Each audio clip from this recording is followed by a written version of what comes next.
This program features live coverage of an African safari and may include animal kills and carcasses. Viewer discretion is advised.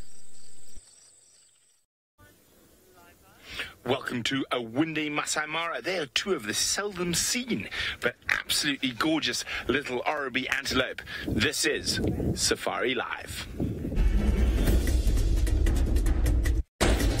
Ready?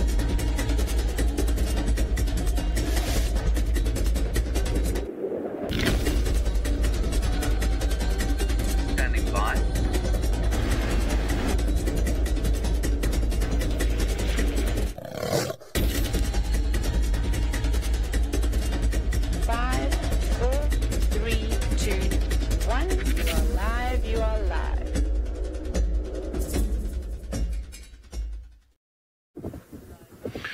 Welcome back to the Maasai Mara, and there we have a slightly closer look of the very little Oribi antelope, and they're displaying some very interesting behavior.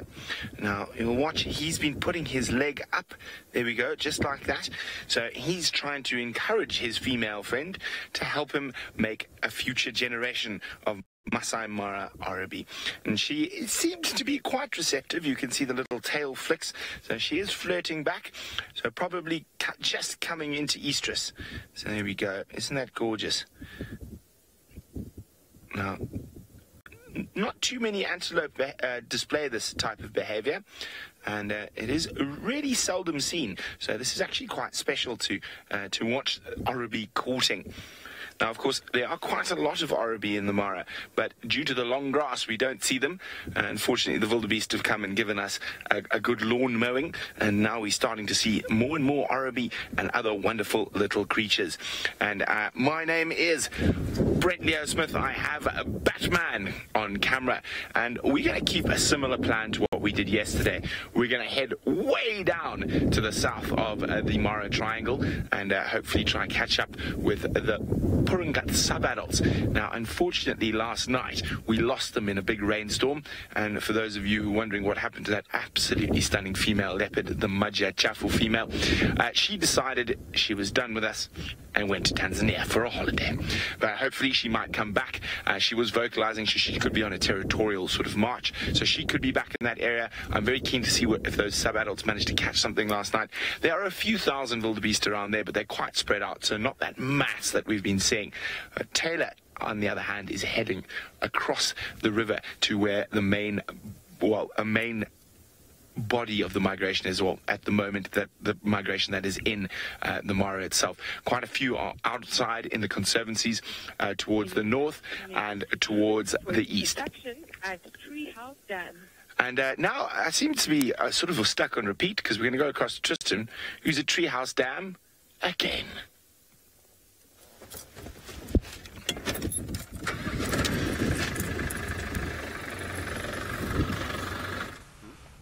Good afternoon, everybody, and welcome to our sunset safari from South Africa. It is a beautiful, warm afternoon again, and hopefully a very busy one. There was reports apparently of shadow coming into the property, and so we're going to try and see if we can find her. Now, my name is Tristan, and on camera today I've got Sebastian, who has just gotten back on the vehicle from doing his time-lapse at Treehouse Dam. And like I say, it is live, it is interactive, so that means you can get hold of us on #SafariLive on Twitter and on YouTube chat. Sorry, my brain went blank there for a second. But we're at Treehouse just to check if anything was around, because I thought maybe Shadow might come this way for a drink of water, but it seems as though she's not here. I believe she was found not far from Twin Dam, so it really is a bit odd as to what's going on, because yesterday there was Tamba and Hosana there. We've seen Tandy at Twin Dams regularly. Now Shadow moving into that area. It's just a recipe for one big thing to happen. I suppose we did have a really serious sighting yesterday afternoon of Tamba and Hosana, but I think Shadow and Tandy would be far more serious than any of the previous ones that we've had.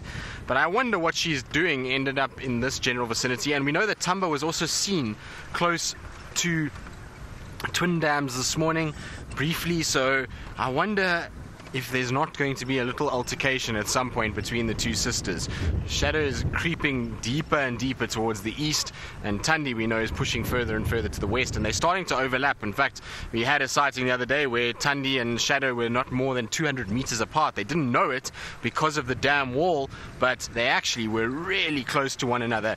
It was quite amazing to see, and if I think it had been a different landscape, they would have seen one another, and that would have led to quite an interesting sighting, because like I say, as far as I know, since they've split apart and become mothers in their own right, in their own territories, there has been no meeting of those two leopards for some years now. In fact, as far as I can remember, which is from 2011, I don't think these two cats have really met since that time. So it's going to be an interesting standoff if those two do come together. I don't think Tandy would be as brazen as she was with Shongile in terms of coming in and attacking, but you never know. Maybe she would be, especially now with Shadow carrying that little limp. It's going to mean that Shadow must be a little bit more careful about where she's hanging around and make sure that she doesn't get too close to where Tandy is at the moment. Although I suppose Tandy is on a kill quite far away, unless she came to fetch Tumba from Twin Dams. It's going to be interesting to see. I'm sure our lions are also around. We'll probably head to them a little bit later if we don't have much luck with our spotted cats, because we'll try and see if we can't get another glimpse of those cute little Inkuhuma cubs. For those of you that missed it, we got to see the tiny little Inkuhumas this morning. 3 fluffy little balls of sweetness and of lots and lots of talking. They were communicating quite a bit this morning, so I'm sure they'll be up and about and moving around as well around sunset. So that's when we're going to head. Obviously we can't view the pride after dark anymore because of those little cubs. We have to be very sensitive to them. We do have infrared, so I suppose we could if we wanted to, but they're still so small, and I'm sure she's just changed den, that I don't really want to pressure her too much from that point of view. So I'm going to try and leave them around sunset and let them carry on and let her get settled in this new den, because I'm sure those cubs weren't there yesterday. I'm sure she moved in there last night, so I want her to get the den settled before we do anything around that area, and like I say, pressure her in any way whatsoever. Now the saving grace for us today with Shadow is that it's hot, and if she's carrying an injury, I believe Aubrey said to me she was limping again quite badly this morning, worse than when the last time we saw her. So it seems to be an injury that's kind of coming and going, and I'm sure it's the more she strains herself, the worse it's going to get. Now there's tracks for a vehicle going off-road here. They said to me she was closer towards Twin Dam side than she was Elephant Carcass, but I want to just check, because these tracks head down into the riverbed here.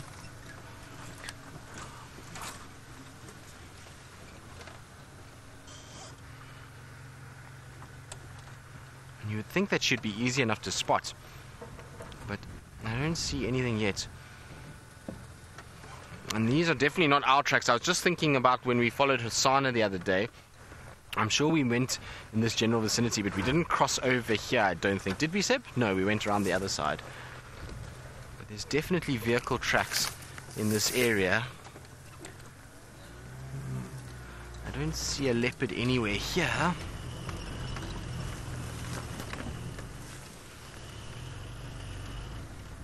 My world, your music. You say fingers crossed that we see the leopard. Well, I've got my fingers crossed for sure. Hopefully with Seb on board we'll spot it. We know that he's got an eye for these things, so I'm sure we will find this leopard. Maybe this is where they first found her and then she then moved towards Twin Dams. I'm going to just try and see along Elephant Carcass a little bit further, or Elephant Skull a little bit further, and see if there isn't another track that goes in, because if it isn't, then I'll have to come back to here and we'll have to look around. But I'm just checking in all the shadowy areas, because she won't be lying out in the sun. It's warm, so she's going to try and find herself some nice shade in which to relax and rest. And that's why I thought Treehouse Dam was a good call, because it's not far from where we are here, and she might have wandered and meandered that way. We know her general direction of movement is more towards the west. She likes the western side, and that's where the core of her territory is, and so it's made a bit more sense to head in that direction. But maybe, just maybe, she's moved a little bit. Aubrey is unfortunately not mobile yet, so I can't actually ask him where exactly he left her, because the last time I spoke to her, to Aubrey, he said that she was hunting a duiker and then she went and laid down again. And so maybe she just hunted along further. See, there's tracks going in there. Ooh, this is not going to be too easy to find her, I don't think. Maybe she was up and down here, because he said to me close to Twin Dams, and we're far from Twin Dams. We're not very close at all. There's tracks there. Mr. P, you're asking if Shadow could climb trees with a broken leg. Well, I don't think her leg is broken. I think she's just a little bit sore, so I don't know if there's maybe a muscular damage or a ligament damage. The fact that she was putting weight on it the way she was the last time we saw her would tend to suggest that it's not broken, but you never know. If it is, climbing trees is going to be very difficult for her. She's really going to struggle to climb trees, and I in fact don't think that she would at all. And just from the last few carcasses that she's had, we've seen that she hasn't been climbing trees. She's been down on the ground. The guys that have seen her on impala carcasses in the west have been telling me that the carcasses have stayed on the ground. They haven't been put up in trees at all. So it seems as though she's spending time on the ground and is not capable of hoisting. So I don't know if she can get herself up, but she's not hoisting any. Okay, no tracks coming out there.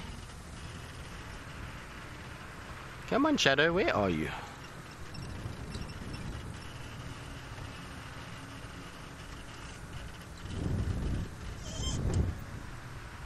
And then you're asking about Shadow's limping, and if it got worse, would we intervene? No. So unfortunately, it's not an injury caused by humans. It's an injury that was natural, and these things happen. And us as people, we get a little bit too kind of emotionally invested in our cats, and we try and want to help them all the time, which is not a bad thing. It really is. I mean, a lot of the cats need a lot of attention and need some sort of semblance of protection and help in some areas, but at the end of the day we also have to be very careful that we are not kind of helping animals out of emotion rather than out of need, because it's one thing to help a leopard, it's another thing altogether when it's an impala and everybody just kind of turns a blind eye to an impala and they're like, oh well, it's just an impala, we don't have to worry. So you've got to be a bit careful with that. You've got to apply a blanket rule to everything, and the easiest way to do that in terms of having a black and white sort of line rather than nothing is to say, if there is an injury caused by nature, then we leave it for nature to either rectify itself or to be able to get better, to die, and then the nutrients goes back into the system and into the soil and into other predators that might eat it or something like that. I hope our duiker doesn't run. It's sitting just under the tree in the shade, so it's, oh, there it goes, bounding off. So I was just trying to say that at least you'll see that if antelope like a duiker or a steenbok or impalas are resting under shade, I would imagine cats will be doing the same thing. So it's just a matter of finding exactly where they had her and trying to then look under those shady sections. But I don't see any more tracks in this general vicinity, so I'm going to have to wait for Aubrey to get going, and then I'm going to have to ask him where exactly he left her, and then we'll try and go to that area. But I can see that there are a lot of elephant tracks that look like they're going down towards Twin Dams. So we'll just check Twin Dams quickly while we're here for the Ellies, since there's so many tracks heading in that direction. And if there's nothing there, then I'll come back to Elephant Carcass and have a little bit more of another look. But I would imagine she might have moved and found herself some more shade somewhere.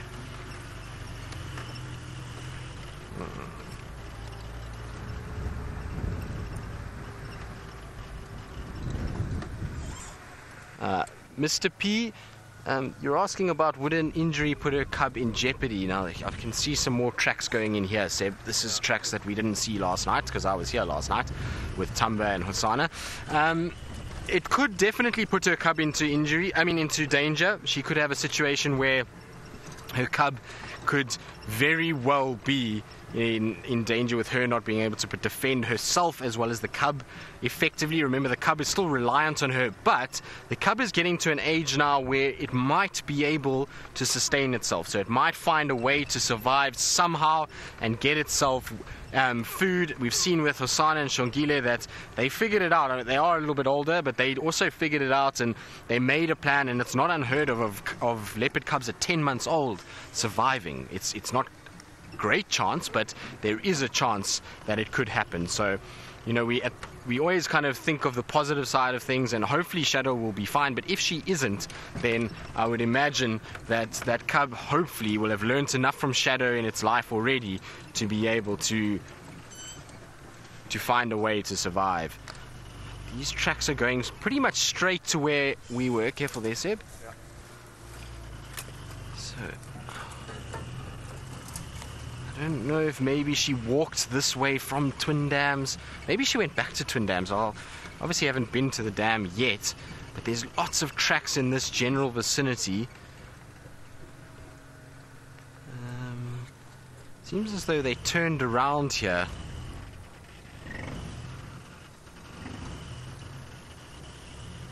See, she was... It's so difficult if you weren't there in the morning and you didn't see exactly where she was left. It's not easy to know, because tracks go up and down, and if she was moving, the guys would have tried to have followed her, and she might have gone into a sort of section that we don't know exactly where she was lying. But the tracks, there's still some there. Maybe she was in this thicket somewhere. Now here's more tracks here. I can see they turned around a bit in this general area. You can see a little bit of off-roading that's happened.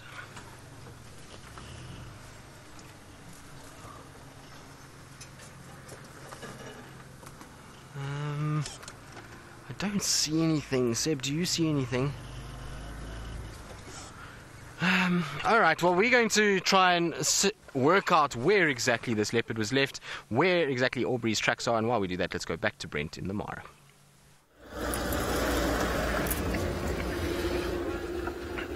Well, we've got a curious little female elephant who's wandered actually quite far from the rest of the herd, unless there's some more down in the ravine that we can't see. But she looks quite content, completely ignoring us. Hey, little girl. Where are you off to? As I said, the rest of the herd are quite far away at the moment.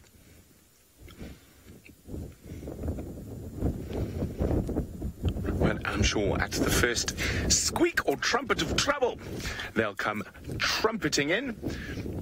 There we go. See, there's some more. They probably are more spread out through the little forest to the right of us. Now, remember, if you want to ask us any questions, hashtag Safari Live on Twitter is the best way to get hold of us, and we'd love to hear from you. And hopefully we're going to be getting lots of wonderful questions from our wonderful viewers. Now, it's quite windy today, and I'm hoping that the rain stays away, because after last night, Craig and I, we had a bit of a battle. So it started raining, I'd probably say at about 8 o'clock, 8:30. Oh, she's coming back. Hey, little one.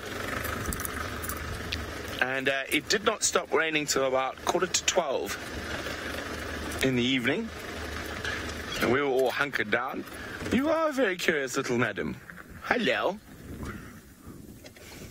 You coming to say hello? Oh, yes, you're very scary, madam. I mean, that's so cute. Hello. Isn't this wonderful? Now, I'm sure if the rest of the herd were a bit closer, she'd be a bit more brave. Oh, she found some mud. Now, I've noticed the elephants here do like to rub their bottoms on the rock signs that are around. No, she's not going to desecrate the sign. She's going to keep moving. And we're going to do the same. As I say, we've got quite a long way to go.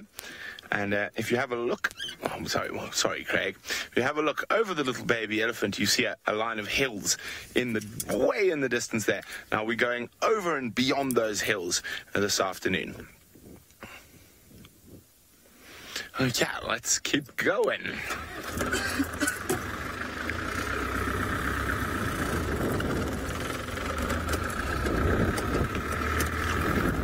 Hi, Darlene. Darlene's wondering why on certain elephants you notice that the top of the ears are folded down and some more than others. It's basically just a breakdown of cartilage. Some elephants have better cartilage or an injury to that cartilage, and that causes the ears to fold down.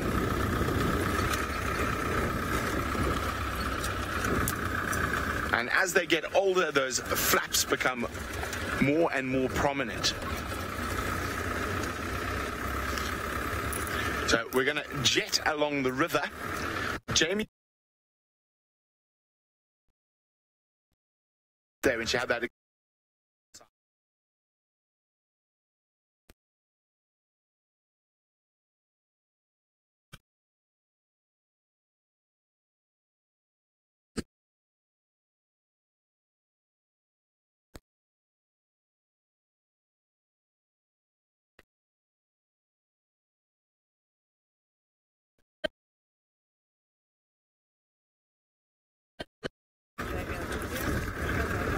Whoa, to and fro, and you caught me eating a nut.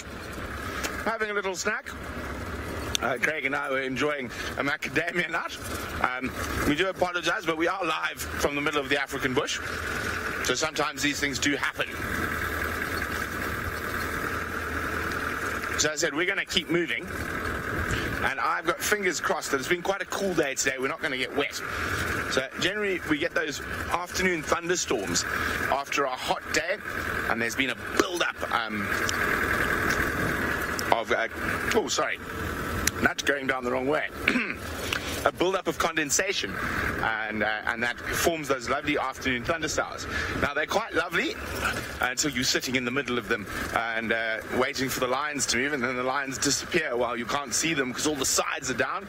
But that is part of the fun of being out here. It's quite the adventure.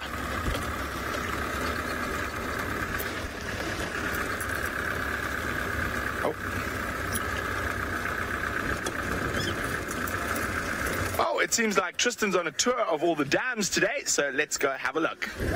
Hi. Yes. So we've come to check twin dams quickly, just in case any of these leopards came back. I believe Tandy has left her kill on Torchwood. She's not there. So I had a sneaky suspicion maybe she came to fetch Tamba, and it was worth just coming to the dam and seeing if either one of them was maybe just lying here and getting a bit of water in this hot weather, or if Shadow maybe came this side. But there is no sign of any leopard around the dam that I can see. It's obviously not to say there isn't a leopard here. Sometimes they can be quite well hidden, as we know, but I don't think there is a leopard here. There's lots of baboon tracks. The elephant tracks unfortunately go south into Little Gowrie, so they drank and then headed southwards. So there are lots of baboon tracks, which means that for a leopard with baboons and elephants around, it probably would have slunk away and found somewhere else to sit than at the waterhole itself. But Aubrey, like I said, is still not mobile, so we're still waiting for him before I can actually get a real update as to exactly where this leopard was this morning. I'm sure we will find her. It's just a matter of patience and a bit of perseverance. And we know that we have plenty of that when it comes to our leopard friends. We will definitely try our very best to find them. Here's little Tamba's tracks from last night. Interesting, like I say, that it seems as though Tamba was down this side and that Hosanna was the one that ended up towards Vuyatela camp. It's an interesting kind of turn of events. I would have thought it would have been the other way around, that Hosanna would have stayed around this area and Tamba would have been the one that would have had to have moved and gone into a different section and go and try and find his mom somewhere else, given that Hosanna was the one that seemed to be sort of dominating a little bit, although Tamba didn't seem too worried about it. He kind of looked at Hosanna, walked up to him, chilled with him a little bit. There was a bit of growling and hissing, but it was just a crazy interaction. I think both of them were very nervous of trying to turn their backs and getting hurt, so both of them were trying to be as brave as possible. And actually, in the end of the day, it's probably the best thing, because if both of them were brave towards one another, maybe it led to a situation where they didn't actually come into contact but separated, and at least they had a little bit of a standoff and gained a bit of experience and were able to then work out how to deal with it for next time. But I'm a bit sad that we've missed the ellies. It would have been nice to have some elephants. They seem as though it was quite a nice sized herd that was here. But they obviously drank and just carried on. Maybe they headed towards Chitwa Dam, which if we haven't had much luck here, I'll try and find out if there's any elephants around Chitwa Dam side and we can go and have a little look. There's definitely no tracks for a car going in anywhere in this direction. The last tracks we have for the vehicles that I'm sure followed Shadow this morning end up close to where we are now, sort of in a line with us. In the drainage though, they turn around there, so maybe they left her sleeping on one of those ridges and then she moved from there. So I'm gonna try check this side. There's no vehicle tracks that go there. So maybe let's try drive in the drainage and see if we spot her from down here in the shade. There's so many little shady spots in a drainage line like this. She could be under any one of these trees. So it's just a bit of good luck that we're going to need. I was saying to Seb as well though, if she's feeling a bit sorry for herself with a bit of a sore paw, I don't really want to walk into her, because Shadow can be sometimes a little... grumpy's not the right word, because she's not a grumpy cat. She gets a bad name for it, but she can just be a little bit sort of feeling sorry for herself and might just be a little bit more on the aggressive side to try and protect herself a little bit better, make sure that she feels like she's not in any way being harassed or something like that. So better not to walk into her. It'll be easier if we can find her with a vehicle. Also, I don't want her to start running away from us and then it becomes difficult to see her again. You know, the leopards that are healthy, like Hosanna and Shongile and Tandy and these kind of ones, going on foot is probably better. But with an injured cat, it's a little bit better to use a vehicle.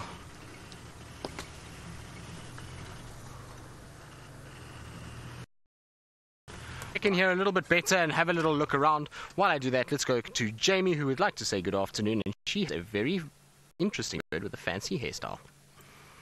Try that all again. Hopefully this secretary bird will bring us a little bit of good luck and I'll be able to say hello to all of you properly once again. Now we're starting off our sunset safari this afternoon with a secretary bird stalking along, long-legged and elegant. Of course, the best part of the secretary birds is that, I don't even know if you'd call it a crest or what you'd call it, that combination of long feathers on the back of the head. Very striking birds. Actually, I think that completes the birds that we've seen from this morning's sunrise safari. We've had Corey Bustard, Ostrich, and now a secretary bird. And we better just do a quick introduction, because I've forgotten that I haven't done that yet. A very good afternoon to all of you. My name is Jamie, and this afternoon Manu is on camera with me. And the reason that we're late this afternoon is not because we weren't ready, but because Paka was busy having her... Paka's the vehicle, by the way. She was busy having her new rain covers fitted, which is great news because we are guaranteed to get rained on this afternoon. It is going to pour down. Now that is why, one of the reasons why, I'm racing off in this direction. I'm not going to stop and linger for too long. I'd like to get back to that young male lion that we found right at the end of the sunrise safari this morning. So this vehicle's been outfitted. It's even got a cage. It's even got a cage on the roof that we can actually sleep on. There you go. You can see our combination of lights, the mesh that we can lie on, the canvas roof, the plastic roof. There's a serious operation that goes into waterproofing these cars and at the same time giving us somewhere to be able to sleep. That puts us out of reach of curious lions as well. one of the other big reasons behind it. But our mechanic said to me this afternoon that he didn't think that I would be able to sleep up there because I was too big, which goes to show that our dear Shadrach has a very solid sense of humor. Now, don't forget to send through your questions on #SafariLive on Twitter. I'm not driving that fast. That's the wind howling in this direction, which is good. It's blowing the weather that way. We can just go this way. Last night I tried to beat the storm home. It didn't work. It just made everything worse. What is... That's... Oh, it's a wildebeest carcass. I thought it was a lion lying in the grass.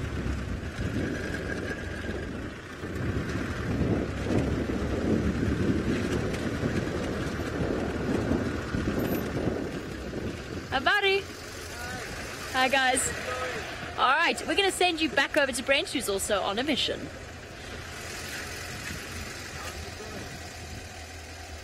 Well, we are still meandering. Well, I suppose we're not meandering, we're maneuvering south quite quickly. We want to get down there before it's too late, try and get ourselves established with some lions around some wildebeest or the leopard or cheetah in that southern area. So we're going to scoot past. Obviously, if we see anything absolutely fantastic, we will definitely stop. But this is a lovely opportunity for you guys to ask any questions about the Mara in general while I'm dashing down the road. So remember, #SafariLive if you've got any specific questions about the Mara in general or anything about what's happening here in Kenya in terms of the migration, the lions, cheetahs. I would love to have your questions now. It's a perfect time where I can focus on answering them while I maneuver, not meander, maneuver south and eastwards.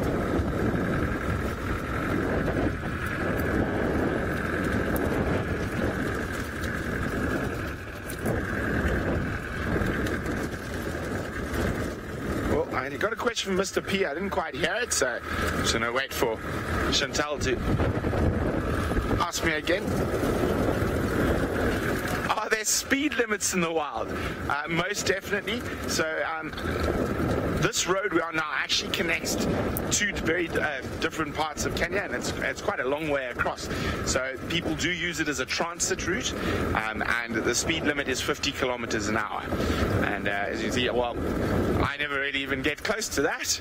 I'm probably, well, our gauges don't work, but I think I'm probably doing around 25, 30. What? Whoa!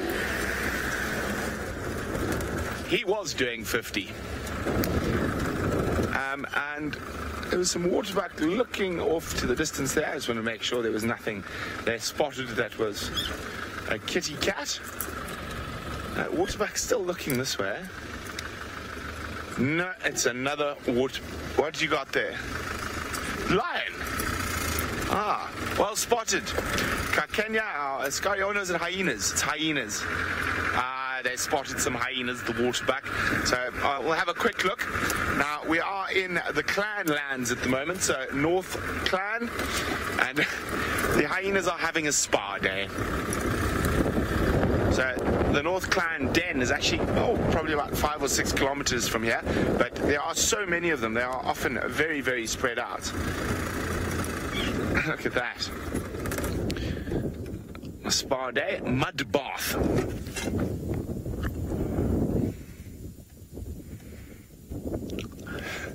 Bit of a look of disdain. You're interrupting my relaxation session in the mud. And a very fat belly, so obviously that's creating a bit of heat, and that's why the hyena is lying in some nice cool mud. Even though it's not hot today, it's quite chilly. I've even got long pants on, which doesn't happen too often. But lazy hyenas, and as I say, we've got a long way to meander, and I've managed to pull out my ears. There we go, my ears are back in. Bye, Howards.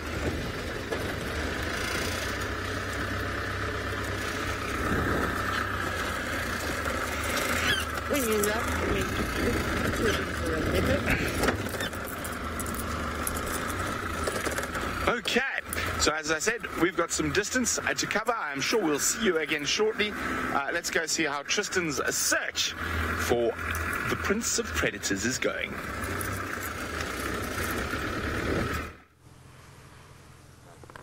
Right, so we're still in this thicket, but unfortunately we've lost our earpiece. So our earpiece is now just damaged, which is not a good thing because we don't really have any more of them. In fact, I think I've got one at Inga's, so we might have to just quickly shoot back to Inga's on our mission to try and find Shadow, but it just got caught on a branch, and unfortunately before I could even break, it was off. So we've got no comms, which means Seb's going to have to feed exactly what's being said as I meander my way back to Inga's and try and find a different one. Hopefully we will get some earpieces soon, because we're starting to run a little on the thin side of earpieces. But I've done all the way through from Twin Dams now towards Weaver's Nest, basically following the route that Hosanna took the other day, and it seems kind of like the route that I would imagine Shadow would walk, but I managed to find no sign of her and no footprints that I can see, just Hosanna's tracks from the other day, which is making it a little on the tough side. I was hoping we would find her sitting somewhere in one of these thickets, but alas, she is proving to be apt in her name as an elusive leopard to find. I think this is going to be our quickest way out here, Seb.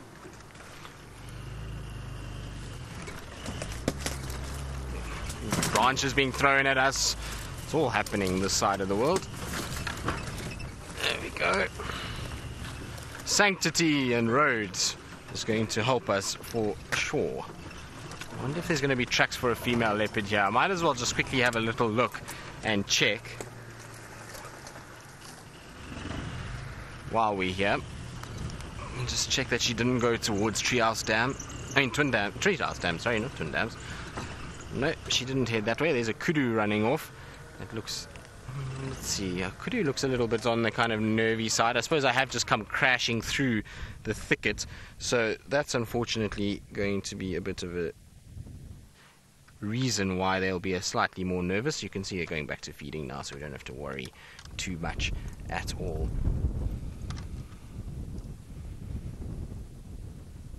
They are beautiful though. It looks like just a female and her young one. It's difficult. I don't see any others, which is quite strange. Generally, kudu are in quite sort of small groups of females. It's seldom that you'll see one female on her own. I'm sure the rest are maybe further ahead in the direction that she's walking at the moment.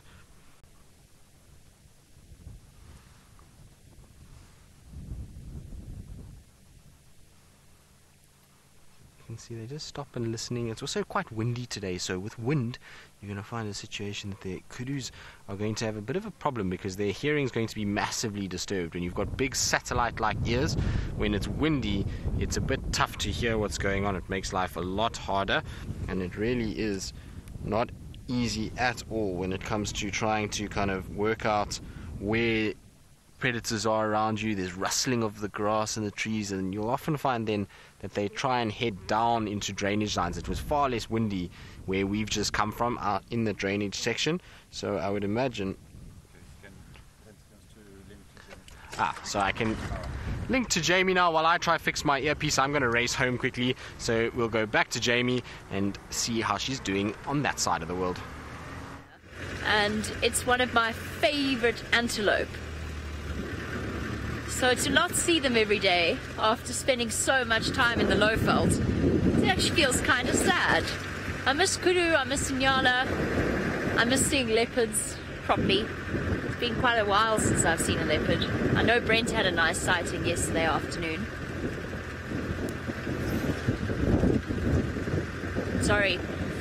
Whenever there's wind like this and a car passes, I spend a few seconds with my eyes closed and holding my breath. Otherwise you end up with very scratchy eyeballs. Oh, the wind is really truly howling. And if we look across towards where Brent is and where Taylor's going, let me just show you what the weather looks like. Amazing. It's amazing. This whole place was teeming with wildebeest a couple of weeks ago. Now it's completely empty. But just look at the weather. Brent's in that direction.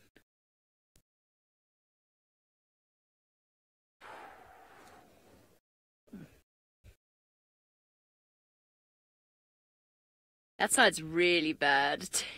Poor Taylor. Taylor's planning on spending the night on the other side of the river. Terrible timing. Now, Patricia, you say it seems to be raining a lot here. Does it continue to rain throughout the year? Technically, we're in the dry season. From what I understand, obviously having spent 3 months here, I'm not fully acquainted with the local climate, but having spoken to people about the way that things work, apparently it's dry now, and then there's a little bit of rain, or a fair, what is apparently in Kenya termed a little bit of rain, but for us is probably a huge amount in November, and then the big rainy season from around January to May. So technically we're actually in the dry season. But remember that the rainfall average here is 3 times, 4 times that of Juma. So there's a much, much higher average annual rainfall. And what that means essentially is that this is pretty normal apparently. It just does rain a lot. And obviously even in the dry season, there's still intermittent rain. Apparently when the rains do come, which I can completely understand, half of the roads are very, very difficult to drive on. But we've experienced that even with just a little bit of rain that we've had. When it properly comes down, the black cotton soils become slippery, you skid, and I can imagine that there are certain places where you absolutely just cannot drive. At least not without being willing to have to dig yourself out several times along the way.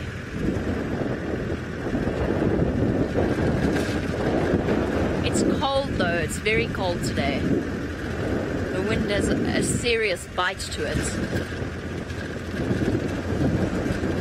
Makes me sincerely regret not wearing shoes. Oh well. So I'm still trying to cover distance. Obviously everything is much, much further in the Mara just because we move about a much larger area. So I'm not stopping at the moment. I want to try and get to where that young male was, because once this weather moves in, he's probably going to start getting up and mobile, and he's either going to help us find the ladies or he's going to go off in search of dinner. And I want to get there before that happens, otherwise we're going to struggle to find him. So I'm not stopping at the moment. I'm seeing the odd elephant herd but far away, buffaloes but far away.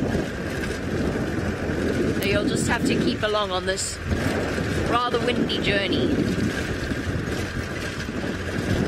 And don't forget, while we trundle along, now's a perfect opportunity if you have any questions, general questions, to ask us on the Mara, or perhaps on our lives in the Mara.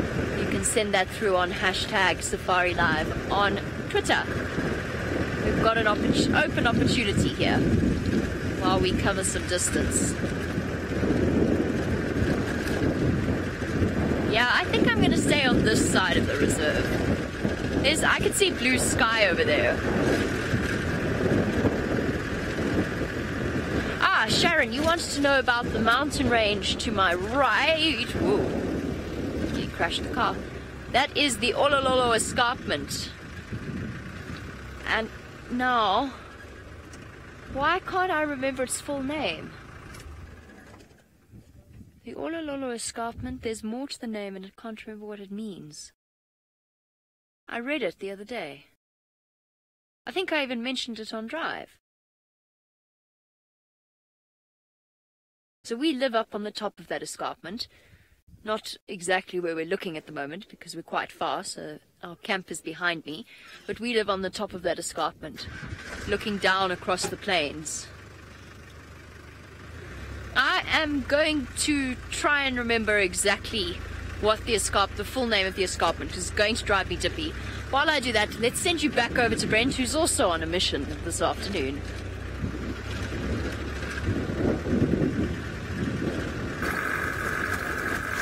Yes, and like Madam McCurdy, we are missioning in probably not the most sensible direction, as you can see. The dark skies. Although, Kakenya and myself, we've had a discussion. We think it's going to miss us where we're going, but that is on the on the other side of the river at the moment. But what we're going to do is we're going to head towards the high ground near the Serena Ridge, have a look down towards where we were going, and then make an assessment from there. And I like it gambling a little bit. Oh, my favorites. Well, one of my favorites. I have many favorites. Don't disappear into the long grass. They're going to, oh, go, disappeared. And let's see if we can get a view of them. It's quite a large business of banded mongooses.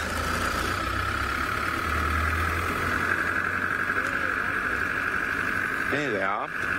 Now, they're not too fond of this weather. Windy, cold.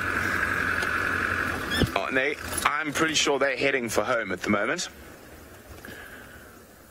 Hi, guys.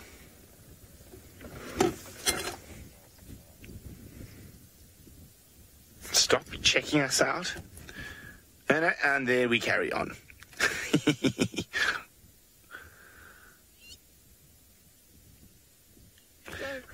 And you see how the sentries, or all of them act as sentries from time to time, will pop their head up to have a look if there's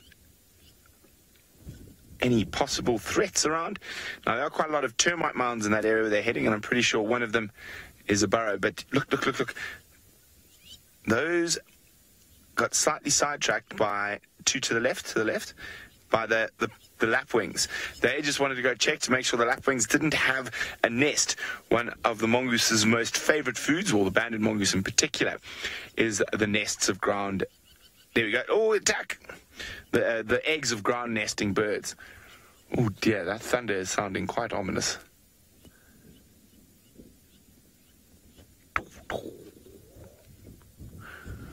Are we going to risk it? Yes, we are. I'm just going to have a quick look past the crossings on our way further to the east now. So we've stopped heading south for the moment. I'm going to head east for a little bit and then go south again.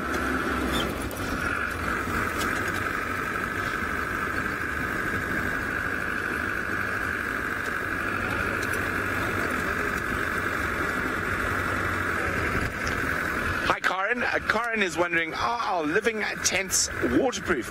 Well, indeed they are, otherwise we'd be very, very uncomfortable. There's an incredibly high rainfall area, around 1,200 mils a year. To give you an idea, the average Juma rainfall is 350. So more than four times the amount of rain that falls at Juma. And this is the dry season, by the way, and you can see we still get rain in the dry season in the Mara. The driest time of the year with the least rain historically is actually January, February. So you've got your big rains and your small rains in the Mara. Your small rains start normally around the end of October, November, December, and then your big rains start March, April, May. So that's the two main rainy seasons in this part of the world. Oh no, it's a termite mound. I thought it was a lion. So we are in Paradise Pride territory. And who knows, maybe we'll bump into the legend, the king of the crossings, old Scar himself. While we scan around here, let's go to Tristan, who hopefully doesn't break this earpiece.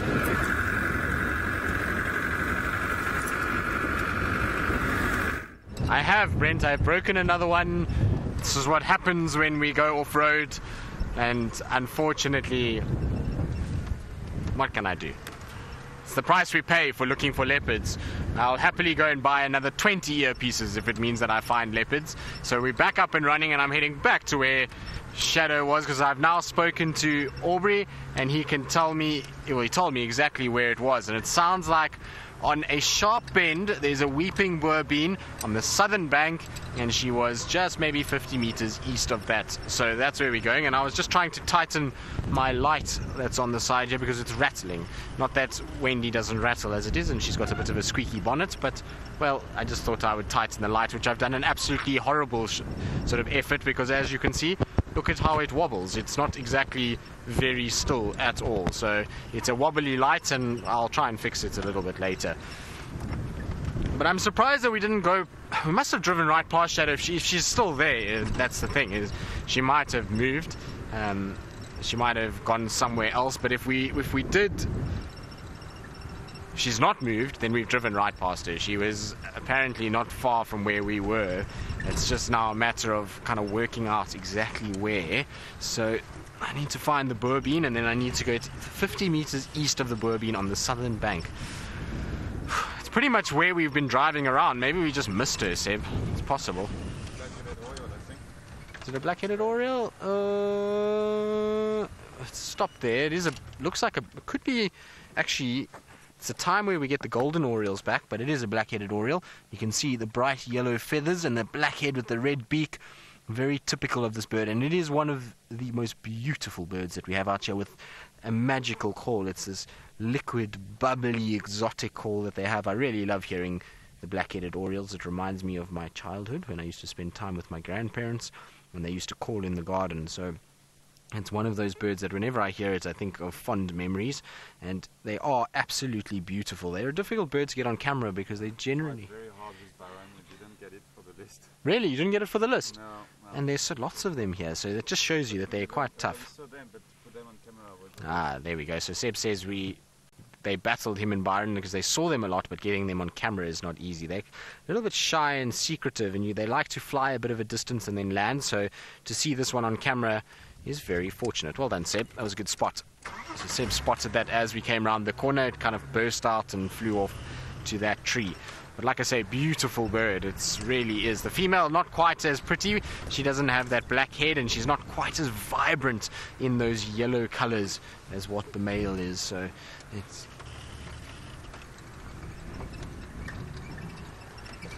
Now, I wonder if we're going to find this leopard here. I'm sure we will eventually. It's just a matter of time, really, and a matter of a bit of patience and effort. And, well, Jamie doesn't seem to be struggling with spotted creatures because she's got the lankiest and tallest of them all.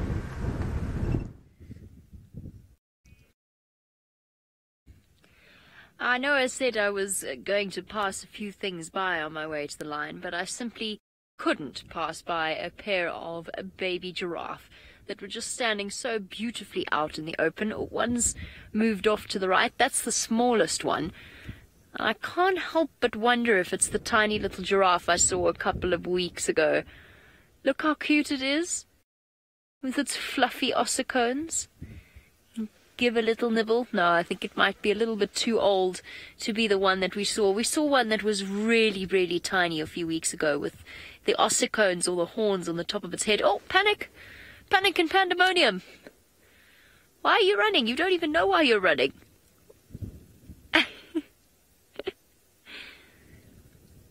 Youthful high spirits, I think they term it. Oh, but you chased the little baby away.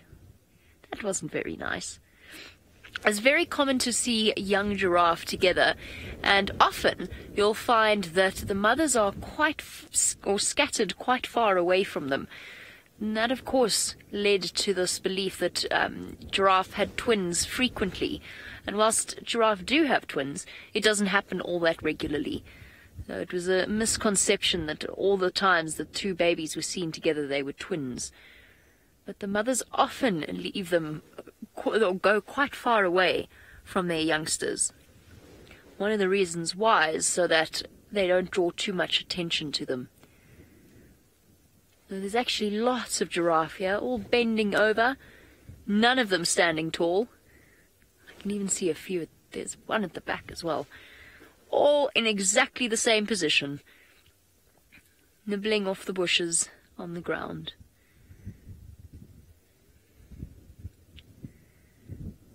It's quite a beautiful scene. Should we try and get another view of that little one? I think we should.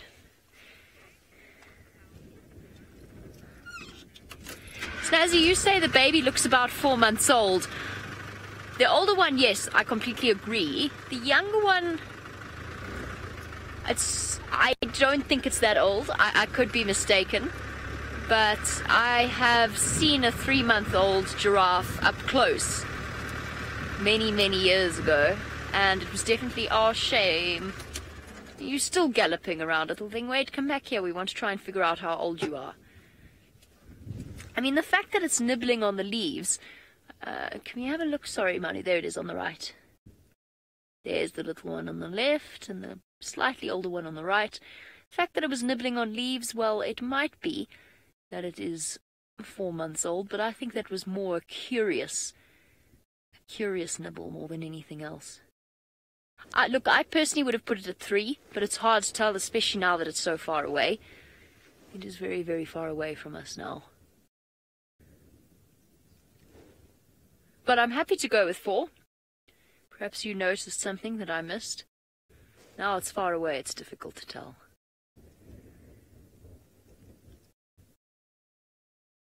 They're still so sweet. At the most touching sighting of a youngster that was really, I don't think, much more than a few hours old, maybe a few days, but with its ossicone still flat, galloping along after mum.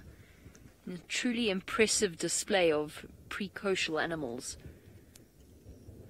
Basically what I mean by that, obviously, is highly developed youngsters.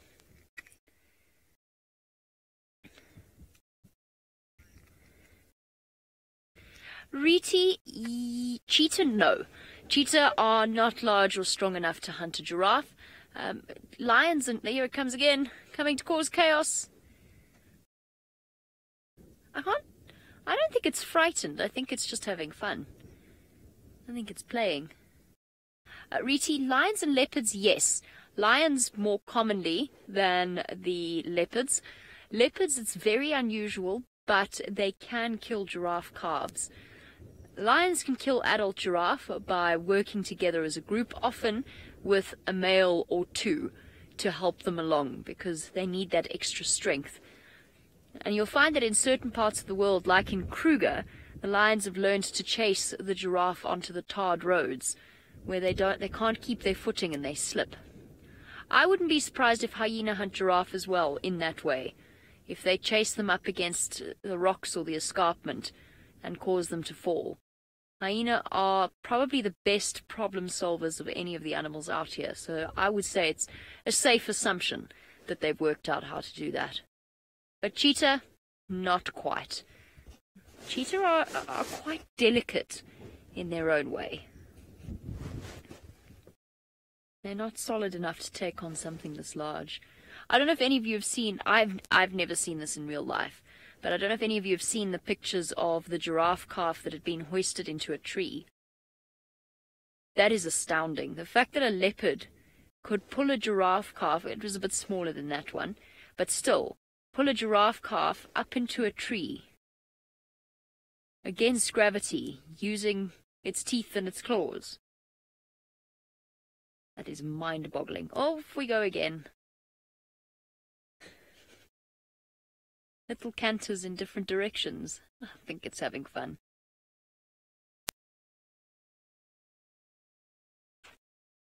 Welcome to Martin in the Netherlands. Now, Martin, while we are going into our spring, you of course are going into your autumn. You want to know how strong the neck of the giraffe is. Very.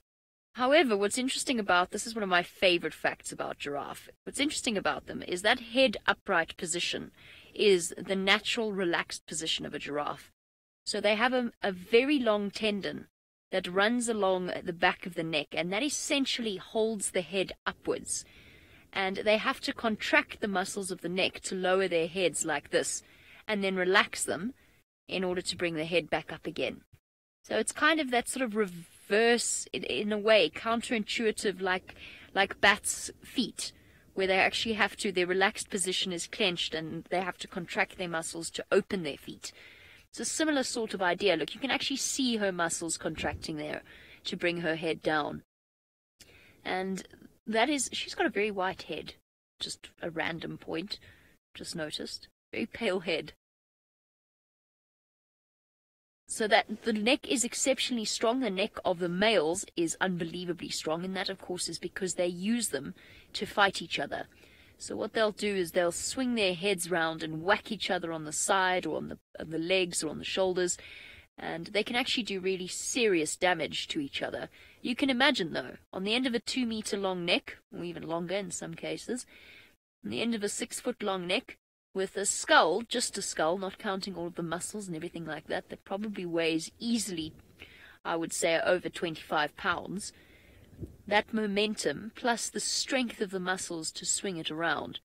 That, of course, is the theory... Oh, that rain looks like it's coming our way. That, of course, is the theory as to why the giraffe have evolved long necks. But that's a topic for another conversation, talking about the rain.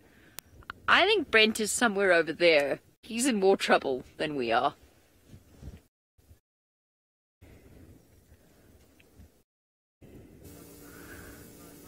We are. We've actually had to change our plan. I said, oh, it was far away. Now I've lost complete sight of Rhino Ridge, and that means it is time to Ferrari far from here. And I'm hoping we're going to be able to outrun it. That is a proper sized storm, that. And if FSC has comms with Taylor, I would recommend she maybe goes and tries to hide in the garage at Serena before trying to cross the river.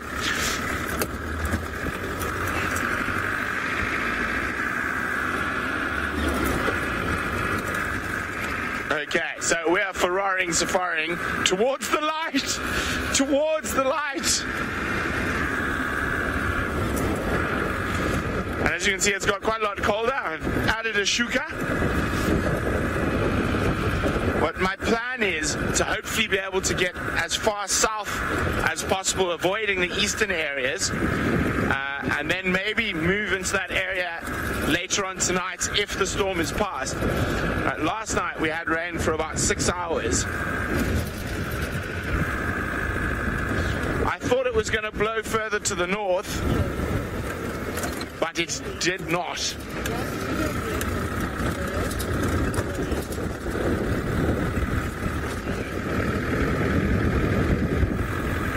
Okay. Hi, Billy. Billy wants to know why our vehicles don't have mirrors.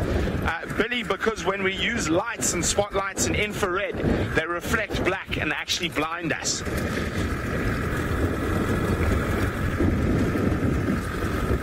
And you'll notice most game drive vehicles don't have mirrors, or they're folded in.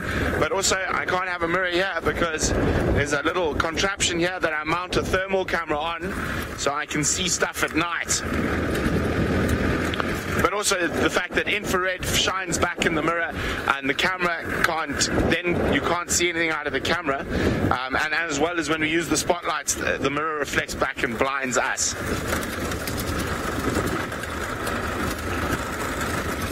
Ooh, it's getting closer.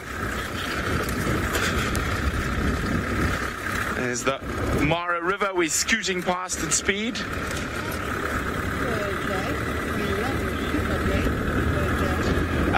Sir Jake says, we love your shuka. Sorry, Duggar boy. Yes, just behave yourself. Don't you dare do anything silly. Here's another one there. Well, this shuka is my oldest. Bye-bye, Buffalo. Actually, I've had this one for nearly 8 years. It was from Tanzania, and it was given to me by my anti-poaching staff that I used to work with there.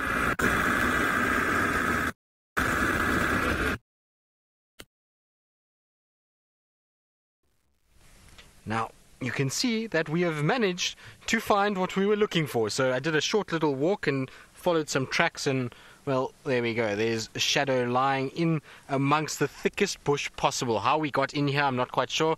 I also don't know how we're going to get out of here. It really is a horrible thicket that we are in, and it's no wonder we drove past her earlier. We weren't too far from where she was, but luckily with a bit of sort of walking and following of tracks, and this is why it's so important to be able to track animals, is because there's not a chance we would have found this leopard any other way than by being on foot and just walking where the tracks were and where they last had her, and then following those tracks to this position. But you can see she's a sleepy cat. She wasn't very impressed with me when I walked into her. I had a bit of a growl and a little tail flick at me, and then she decided when we got here that everything was okay, and then flopped back down again. The nice thing is it looks as though she's not too skinny. It looks as though she's got a little bit of a tummy on her, so maybe a small meal. It's not exactly full, but it's not empty either, so she must have had a small meal recently. And other than that, I haven't seen her move yet, so I don't know how bad her limp is, but she's just resting nicely. You can see breathing quite heavily because of its heat, but at least it's a rosetted cat, which is absolutely wonderful. So I believe a lot of you are excited to see Shadow, and so am I. We haven't seen too much of her, and she is deep inside Djuma, and it now means that tracking cats around Twin Dams area is completely gone out the window as to who we think is around, because between her and Tandy and is it Shadow? It is, must be Shadow. Yes, it is Shadow. And between her, Tandy, and Shongile, there's a lot of females moving around in this section, and that's going to make it very difficult to think who this actually is just via tracks. Are you going to start moving for us? That yawn might be an indication that she's thinking about moving. I'm hoping that she's going to start making her way towards some water. It would be nice if she did. It's been a warm day, and so I wouldn't be surprised if she did do that. Hello, girl. You can see that stare is a glare of epic proportions. She almost looks as though she could death stare you. My girl, you must be careful though. You are moving straight into your sister's area, and the two sisters, I'm sure, if they see one another, will come to blows, so they need to be a little careful. It's an area that is dense with leopards, and this is what happens when it's the dry season, and also when you have a female that has been dominant for so long disappear. The animals in the dry season start congregating around water, and because Kruger is no longer here, she would have kept everybody at bay and kept everybody in their relative and their respective territories. But now that she's disappeared, you can see there's this influx of these two females. Exactly what we thought would happen is that Shadow would push from the west, Tandy from the east, and this looks like it's going to be the divide line. Twin Dams is going to be the battle as to who actually gets it, because it's an ideal spot. The Milwaukee is here. It's a great place for denning. It's a great place with water and food availability. And so I wouldn't be surprised that this is an area that they contest for quite heavily. And between vocalizing, scent marking, and maybe even physical contact, it's going to be decided as to who takes it. I would hypothetically think that Tandy will probably end up with it more than what Shadow would, but you can't rule them out. I remember seeing Shadow when I first got here on Chitwa Airstrip, moving around in that area and mating with one of the males. So she can travel, this female, and she does sometimes go into her sister's territory, but it's, I would imagine, will be more for Tandy to take this area.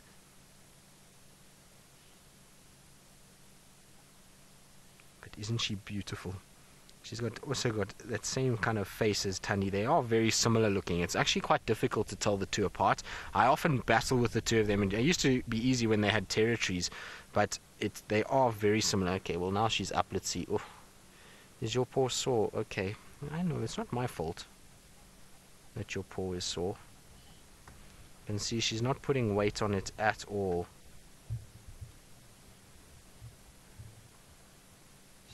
It looks worse than what when we saw her the other day.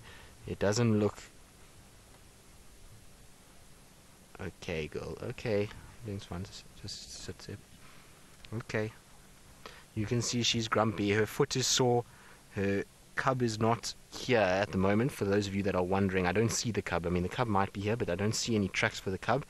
But that foot of hers is sore, and she's not happy about it. She's not happy about maybe the fact that I walked into her when she's in a compromised situation. You can see the foot is on the ground. There's no visible sign of injury anywhere there, but she's definitely a little on the grumpy side. So we're just going to give her space and let her move around and try not to make too much eye contact with her, because it's funny with leopards, unlike lions, when you make eye contact, they almost take it as a challenge and they get a little bit more grumpy about it. And so it's best to just avoid eye contact, speak softly, and not move too much, and let her just calm down and get used to our presence again. But you can see, oh, there we go. She's actually putting weight on it. That's okay. But it will be very stiff from her lying down all day. So it's a bit of a limp, but it's getting there. I mean, it's the fact that there's weight on it is really a good thing. Okay, girl. All right. We're not here to do anything to you. You can go past us. There we go. If you were wondering if she can get up into a tree, there we go. She's just scratching her claws. How beautiful is that? A leopard on a log is one of my absolute favorite things. Riti, you're asking if I know if Shadow has mated recently. Look at her sharpening her claws. You see how she digs her claws in? Riti, no, as far as I know, she hasn't. I haven't heard of any reports of her mating. Also, no physical signs of mating. The back of her neck is clean. You see no bite marks on the back of her neck that would potentially indicate that she might have mated. Okay, my girl. It's okay. Keep going. So, like I say, you just got to be a little bit patient with her and not move around nearly as much as what we would with any other leopard. She's not in the best mood at the moment, and who can blame her with a little bit of a sore foot the way that she has? It's not ideal that she's kind of got this car around, and she's going to get used to it. Once she's used to us, then I can start following her, but I'm going to give her my distance and try and keep a little bit off the back of her so she doesn't feel pressured in any way. At the end of the day, our job out here is to observe and to look at these animals, but not to cause any issues with them. So I want to try and just give her as much space and keep her as comfortable as possible.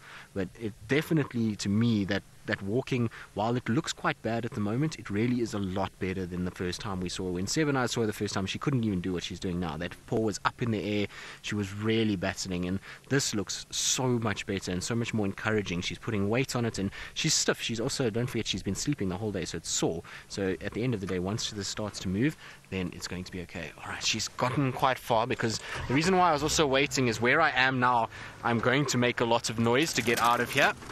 There's going to be a lot of breaking of branches and a lot of, as you can hear by my movements, that it's going to be a lot of difficult maneuvering, and I wanted to give her as much space as was possible so that I could get out of here.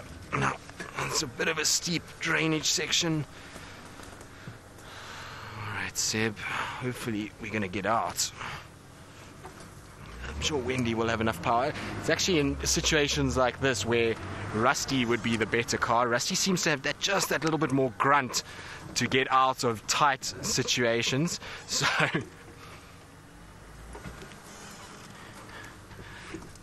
right, come on Wendy, turn. Yeah, there we go. So Wendy's now turning. Now I've got to try and find my way through here as best I can and get to where she is. And so while I do that, let's go back to Jamie and the Mara and just driving around enjoying the beautiful sunshine.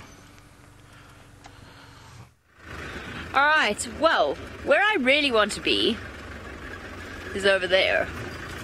I want to be over there. There's a fig tree that was calling my name in that direction. But the problem with that is that we've got no signal there, so I can't go over there. And thus we find ourselves kind of trying to duck the storm, not quite managing it. I'm glad to hear that Tristan's caught up with Shadow. There we go. Found reverse eventually. I'm glad to hear that Tristan is caught up with Shadow. I hope her limp is better. Obviously, we keep updated on the animals of Djuma through our colleagues there, our friends there, and you, of course. Those of you that share your screenshots and the information that you do, which is why we so appreciate all of those sorts of updates from your side.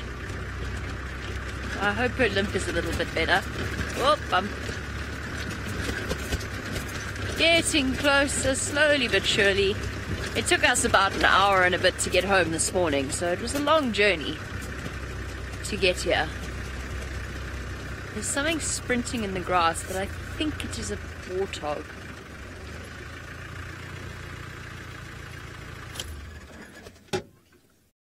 Or is it my imagination? Manu, can you please zoom in? No, there is a warthog. There it goes, it's running. Can you see it there? It's really far away. I thought it was a lion moving through the grass, but it's a warthog. There we go. Some buffalo in the back, some elephants even further than that, and a warthog moving through the long grass. There are so many warthog in this area. I must have seen about 50 this morning. Different individuals. Okay, on we go. Let's get a little bit closer to the next animal. Oh. That thunder is making me nervous. Oh dear. Oh well.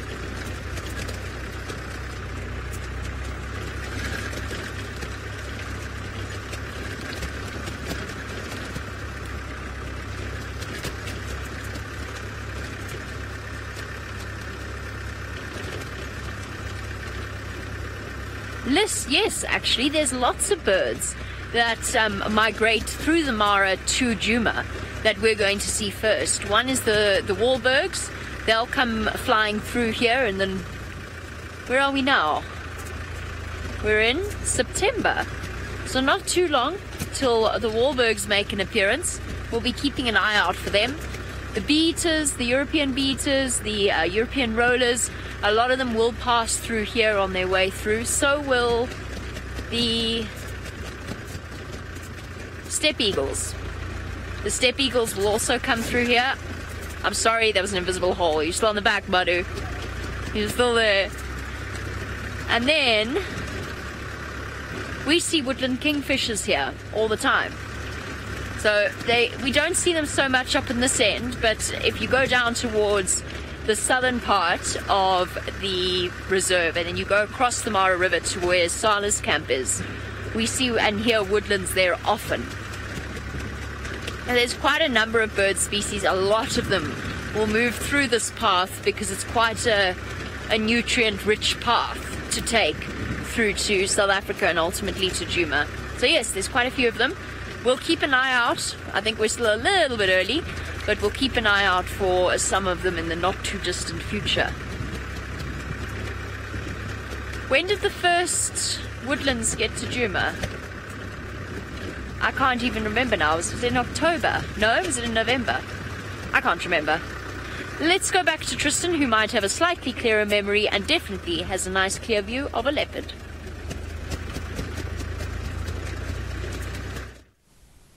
We do have a bit of an obstructed view of what is turning out to be a debate. To me, it looks like Tandy. I said shadow earlier because of the limp, but there's something about her that looks Tandy-ish, and I know some of you are saying Tandy, so I mean, obviously you guys have got access to the spot patterns and can see, but it's just so strange that the two of them both have a limp. Now, the interesting thing is I'm trying to remember shadow which leg it was, if it was the right or the left leg. I think it was the right leg, and this looks like the left leg of this individual that's a bit sore, so it must be Tandy. Also, it would make far more sense where we are to be Tandy than it would be shadow, so I don't know. I mean, it's like I said, the two of them often I get a bit confused, but to me, the first, as I saw her just now, I thought Tandy first before anything else, but I went on what the guys told me this morning and the fact that she was limping and that it was shadow, but I would say it must be Tandy. But then, who's the one that's on a kill in Torchwood that the guys were calling Tandy, because they saw both Inkanyeni and Tandy this morning on two different kills. So, well, what they said was Tandy, which begs a question as to who is the other leopard then that is up that side. Maybe it is Tandy's daughter, Kuchaba, and everyone's just getting, but they don't look similar at all. It's a very odd thing to kind of go through. I think there's a bit of a misidentification amongst all of them, and it just goes to show, sometimes get a little excited about seeing the leopards and you kind of misidentify them. So I do apologize if it is Tandy. I'm very sorry that I said it was shadow. I should have known better, and like I say, something to me was not right. I just wasn't 100% sure, and I just was going off what the other guys were talking about this morning. But it does look like Tandy to me as well. There's something about her that is Tandy 100%. So I'm sure some of you maybe have got some spots and screenshots that you can match up for those that are a little unsure, and for those that don't really know how we identify them. Maybe somebody's got some nice right and left of the two of them, and so that we can see the differences for everybody else out there. And she's just moved a little bit. She's gone up onto a hill where really we can't get to her. This is the closest that I can get at the moment. She's up on top, and look at that camouflage. I was saying earlier why it's easy to drive past them, and you can see why. Look at the camouflage that you see there, and you can really miss this leopard in 2 ticks. So we're going to wait for her, and if she falls asleep like that, it's easy to get there on the other side. From where I am now, not so easy, but it is easier to get to her from the other side, so we will try and make our way around. But it's all very confusing. Reunite, getting together with Tamba. So Seb's saying if it is Tandy, then hopefully we'll see them reunite with Tamba in this area. Hopefully, I would imagine that they would reunite, given that Tumba was apparently seen around this area this morning as well, so it would be nice.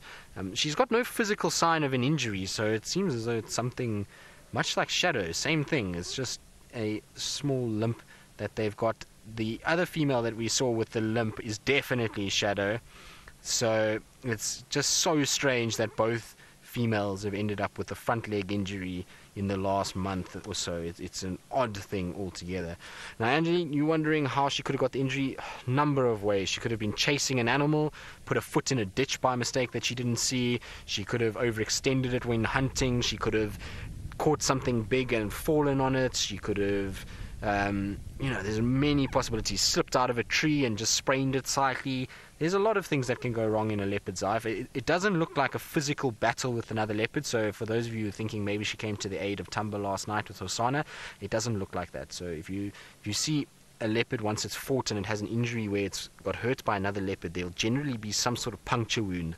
Remember that these animals have sharp claws, sharp teeth, and they can bite and pierce the coats of other animals. And so when they fight with one another, there's generally very visible signs that they fought. You remember when she fought with Shongile, she had those little cuts across her face, so there's normally some sort of sign of an injury if they've fought, and especially to get a wound or to get a leg that sore. I would imagine this is more in a hunting situation, or maybe trying to escape another predator. She jumped up a tree and just twisted it slightly, but she is putting weight on it, and she is moving, so maybe it'll just work itself out. But it's crazy that both sisters are carrying limps at the moment. It's a weird thing, and not something you would see very often at all. Maybe why she's in these dense thickets at the moment, just resting, but interesting nonetheless. Shame, Michael, and you can see she's not happy about it. Earlier when she came past us, there was a few teeth bared and a bit of hissing. So Kim, you think that maybe they both went out dancing together with their high heels on and have come home with sore feet, that they partied a little bit too much on the weekend? Well, maybe that's the case, but in all likelihood, like I say, it's more a situation that they've probably done something in order to survive and try and grab food or something like that. But imagine if leopards did wear high heels. That would be quite weird. It would be a very odd thing to see, and I would imagine that Tandy would be a lot more grumpy than she is now if she had to wear high heels through this bush and climb trees in them. Of course, I wouldn't know the first thing about high heels, but I'm told that they're not very comfortable by those that are in the know, which are the ladies out there. And so imagine trying to climb a tree in a pair of high heels. It would be really quite something. What color do you think she would wear for Tandy? Tandy and Shadow, I suppose, would have different high heel pairs. We're delving into completely ridiculous situation here and conversation, but so Tandy in red, Megan, you reckon she's a red kind of lass. And what about Shadow, Megan? You can't just give one sister and not the other. You can't be biased. So Tandy in red, Shadow in black, maybe to go with her name. That's not bad. A set of black. There we go. So Shadow in black and Tandy in red, and that's how they roll, the sisters, when they go out on the town. Shame, my girl. Seems to be a rough winter so far. We're in Nkuhuma, female with an injury, Shadow, Tandy. Whew. It's all happening, really. It's a tough life being a cat out here. So for all of you that think these cats have it fairly easy and that life out here is a cakewalk for a predator, you can see that is in no way that way. There's females of two adult females that are experienced adult females in the forms of leopards that are both injured, and then a lioness from the Nkuhuma Pride, which is also one of the older lionesses who's also experienced, and she's carrying a massive injury too. So even the more experienced females will sometimes get themselves into trouble, and it's just the nature of living out here. This is not an easy place to live. It's not, designed for animals to just have a holiday and to move around and not really worry about things. It's a hard life out here. These animals are fighting day in and day out to be alive, and it really is amazing that they do live to the years that they do in a situation like this, particularly here in the Sabi Sands. You can see the terrain is not flat in any way. It's undulating. There's little dips and ditches, aardvark burrows and holes that warthogs have dug up and elephants have dug for roots, and there's thickets and trees, and then also a high density of other predators that makes life a lot harder for these poor cats. So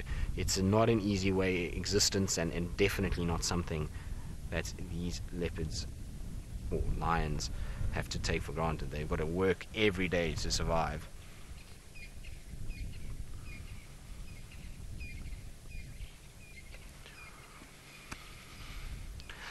Patricia, as I said just now, when I was saying that for those of you that think that she might have protected Tumba last night, that's not going to be the case. There are no visible signs of wounds on her, so there's no cuts around her face, no cuts on her paws, no bite marks on her back or anything like that. And to sustain a serious injury like that, there would be some sort of bite mark, so you would see a canine through the foot or some sort of injury somewhere to suggest that she got into a fight. A wound like, or an injury where she's limping like that, is not going to be just from swatting at the other leopard and then running away and not getting a scratch on her.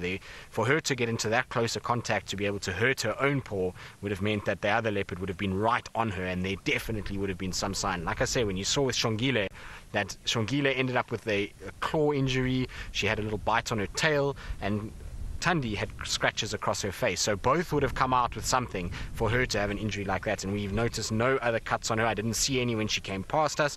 I didn't see any on her hips, on her back, anywhere there. So I think it's more just a strain injury from hunting or running, and her foot has gone into somewhere. And it's like us when we twist our ankles, same kind of thing. So she's run through and had a slight twist and hurt herself. But whatever the case is, she's a sleepy cat now. And I wonder, I reckon eventually she's going to end up at Tundams. She's moved a little bit further towards there, and we're not far from the road at all. I can see Tundams Road maybe 50 meters to my left, so she's not far from the road, and she will start heading slowly but surely in that direction as the afternoon wears on. But what I think what we're going to do is, from here, it's a very difficult visual that we've got. It's a small gap across this very deep undulating terrain, so I'm going to try and get across to the other side and see if I can't get a better view. And while we do that, let's go to Jamie with her tall spotted lanky animals that she's been following around this afternoon. Here's something pretty for you to look at before the rest of the sunset safari, which I think from the Mara is essentially going to be me in a tent for the foreseeable future. We have not managed to escape the storm. It's turned around, it's coming straight towards us, so you can look at a pretty giraffe silhouette for now. The male lion's nowhere to be seen, naturally. I don't think he's gone far, but I couldn't tell you exactly where he is, and unfortunately soon Manu and I are going to have to start dropping rain covers and possibly getting our affairs in order, judging by the storm. Oh, why did you change direction? We were doing so well. No, we are most definitely not. I hear the rumbles of thunder now. I'm going to try and find a suitably sturdy-looking tree. Unfortunately, they seem to be rather windswept and wispy here. Hey, what's that giraffe doing? Looks like it was singing.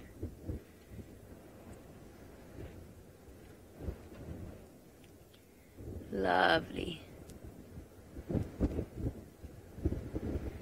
Uh-oh. Oh no, I think we're in trouble. Yeah. Where's the biggest tree? There isn't one.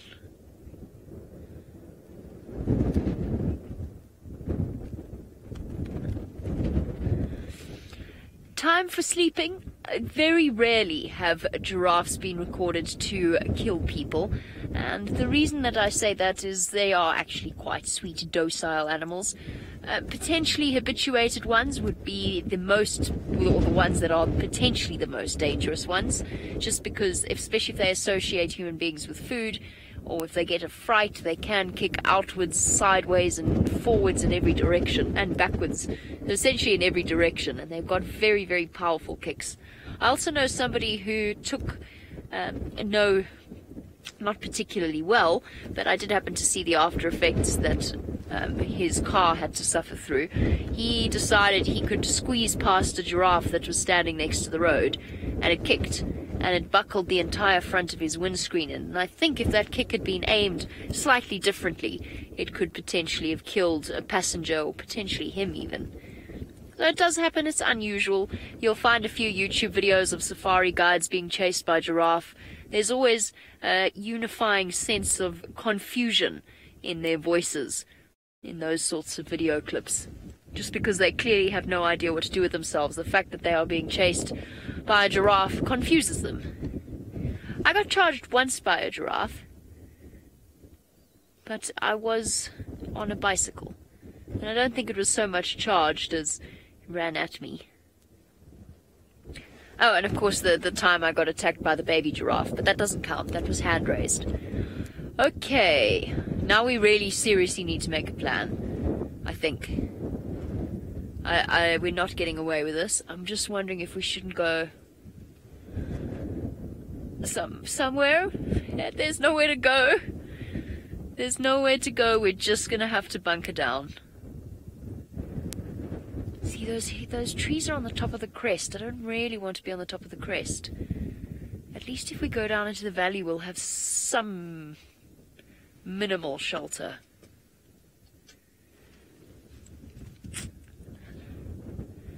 Okay, this is great. Our rangers got off the car, and I need to start moving. So what I'm going to do is start buckling down. I will send you over to Tristan, and not Shadow. He was with Tandy apparently, but let's see what his plans are now.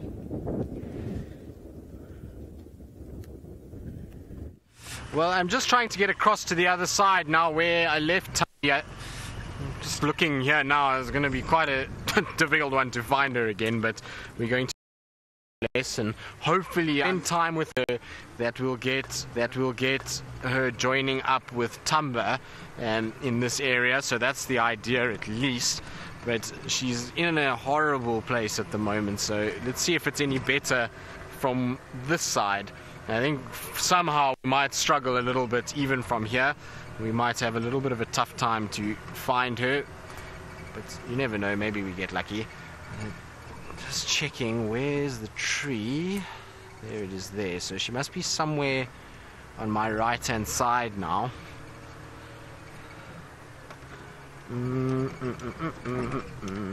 Where are you, Tandy? You must be here. Just trying to look at the lay of the land.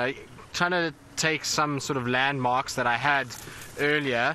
There was that tree there, so she should be here somewhere, Seb. So maybe we'll find her just lying up on one of these thickets. Because there's the big tree, and she came in this direction. So from here it's probably going to be better. It's a little game of trying to find her in this. It's really not friendly for us to get anywhere near a leopard, but we're going to try nonetheless and just see. Okay, there's the drainage. So I should be somewhere in the right place, I think. Oh, there she is. She's right in front of us. So she is here just in front. So we'll stop here because I don't want to push her any further, but she's hidden and perfectly camouflaged just in front of us at the moment. So I asked the guys just now who that leopard must be with the kill, because apparently the leopard is back there. So it must be either Kuchava or Inkanyeni that's in that area. Apparently it's near Chitwa driveway, but on the northern side in Torchwood. So we know that Kuchava and Inkanyeni have been in that section, and so I think it must be Kuchava if everyone's getting a little bit confused with Tandy, although she's such a young leopard, I don't know, it's difficult to confuse the two of them. But you see, she's just watching an emerald spotted wood dove that came past her, and now back to taking it easy. There's a little wood dove is on the floor going past. It's a beautiful little dove, isn't it?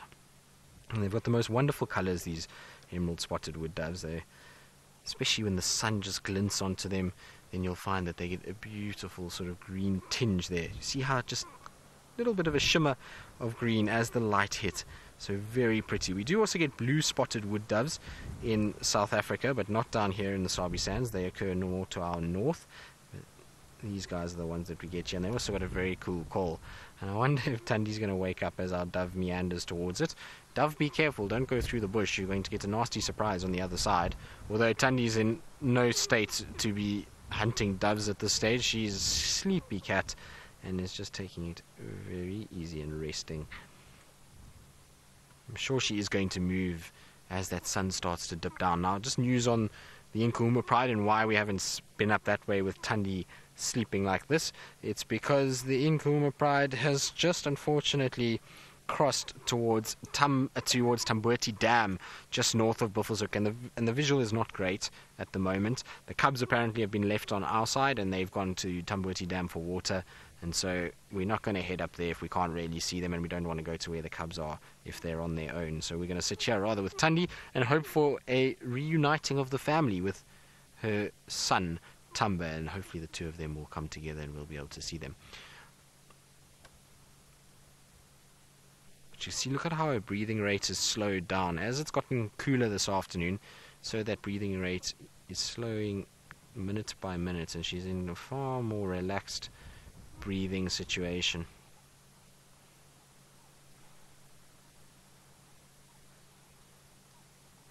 Jesper, you're wondering if leopards would kill or confront a venomous snake, or if they'd move away from them. Well, they will confront venomous snakes. I've seen a leopard going, particularly young leopards, they're not 100% sure of things, and they go after cobras and puff adders and even mambas. And we know that Tandy and Tamba were involved in that crazy incident with the black mamba and the brown snake eagle on Chitwa, where they had a little bit of a kind of altercation, and Tandy was smacking at the black mamba and trying to grab it. So they do go after venomous snakes from time to time. This injury, though, I don't think is relating to a venomous snake. Generally, when you get something like a mamba, if it bit her, she would probably be very sick and if not die.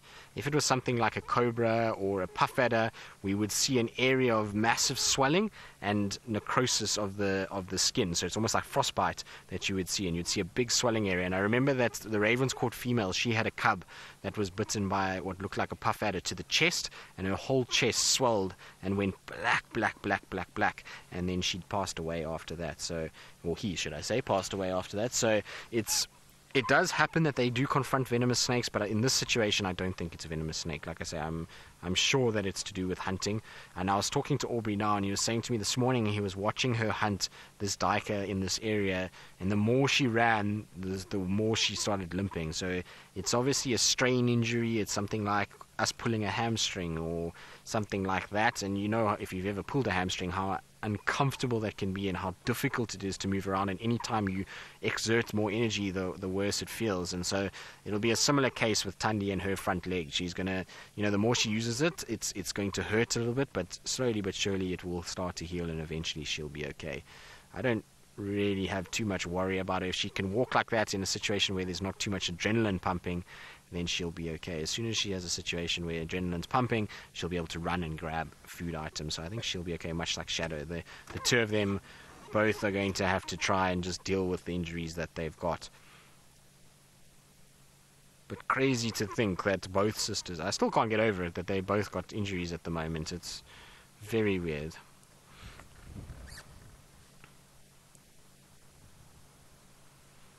You can see that the wind is definitely picking up. There's a change in temperature today massively. Well, this afternoon, should I say. Yesterday afternoon this time was very hot, but now it's quite cool this afternoon. Pause, you asking if I think there's something out here attacking the leopards.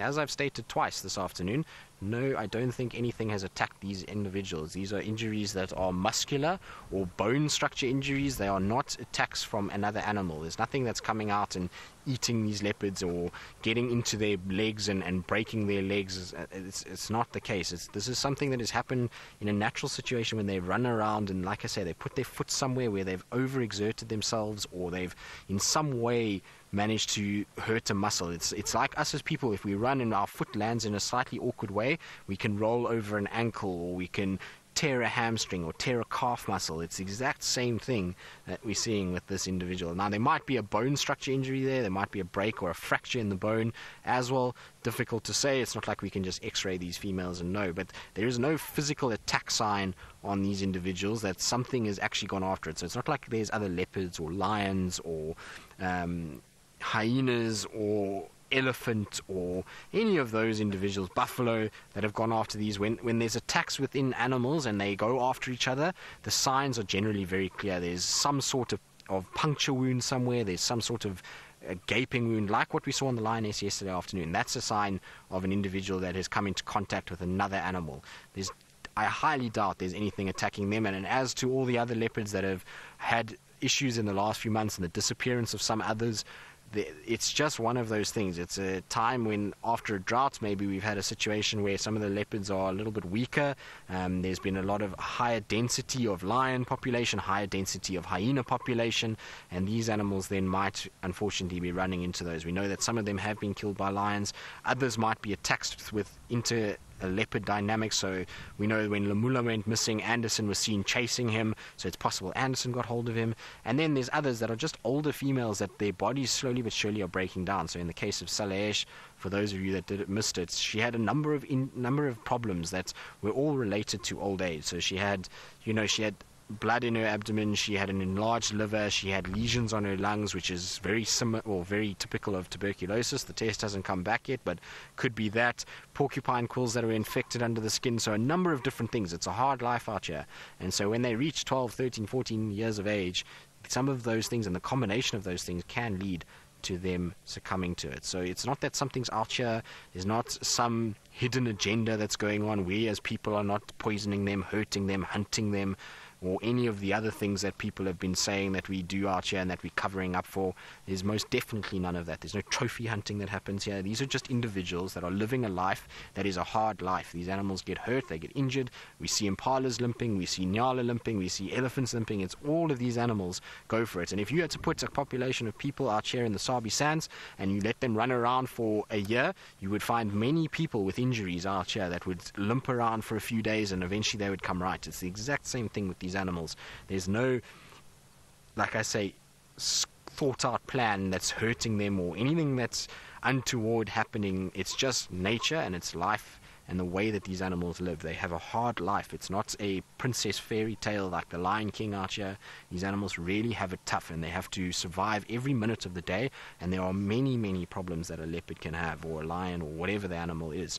There's predators, there's natural illnesses, there's conditions that change, there's cold patches, hot patches, there's terrain changes, climate changes, water changes. These things are all things that they've got to survive. And us as people, we have brains and that allows us to develop systems that make it comfortable for us. But if you had to put us out here with none of the technology that we have today, our chances of surviving would be just like these leopards. It would be very difficult for us to survive out here, and we'd have to be really clever and really good about it. And we would have setbacks like injuries, like feeling ill, all of those kind of things. These animals are not bulletproof, and they are certainly not going to, made of solid steel that they don't get hurt or injured at some points as well.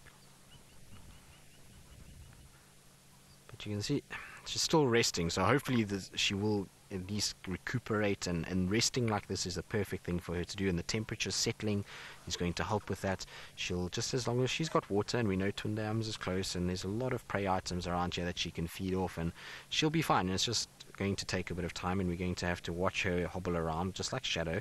And we know that Shadow's injury has become way, way, way better in the last few months, and so will Tandy. So her injury will get better and her foot will move better, and the fact that she's putting weight on it already is not too much of a concern. If it was something really painful, you would find that she wouldn't even be putting any weight on it and she would be battling. And if it was a break in that leg would dangle, and that leg is not dangling. There's some pressure being put on it.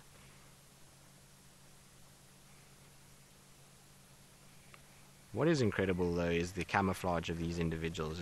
Like I say, the chance of seeing this when you are driving past, and luckily, like I say, we are able to track here and we are able to walk and find these animals. But if you were driving in the Kruger National Park or in any one of these parks and you were trying to find one of these leopards, you can see how easily it would be to miss it. Here I am right here, there's a leopard no more than 10 meters in front of me, but from that picture you can see very difficult to actually pick up that spot pattern. That spot pattern is designed for them to blend in environments like this, and so you can imagine when you're doing 30 kilometers an hour in the Kruger Park or 40 kilometers an hour, there's chances of seeing that animal lying like that is very, very slim. It's really difficult, and so we're so fortunate that we have an opportunity, one, to go off-road and to be able to follow these cats, but two, to be able to track, because otherwise the sighting this afternoon would have been non-existent. We would, no ways we would have been able to see it from any of the roads, or if we weren't able to actually get off on foot and find this individual.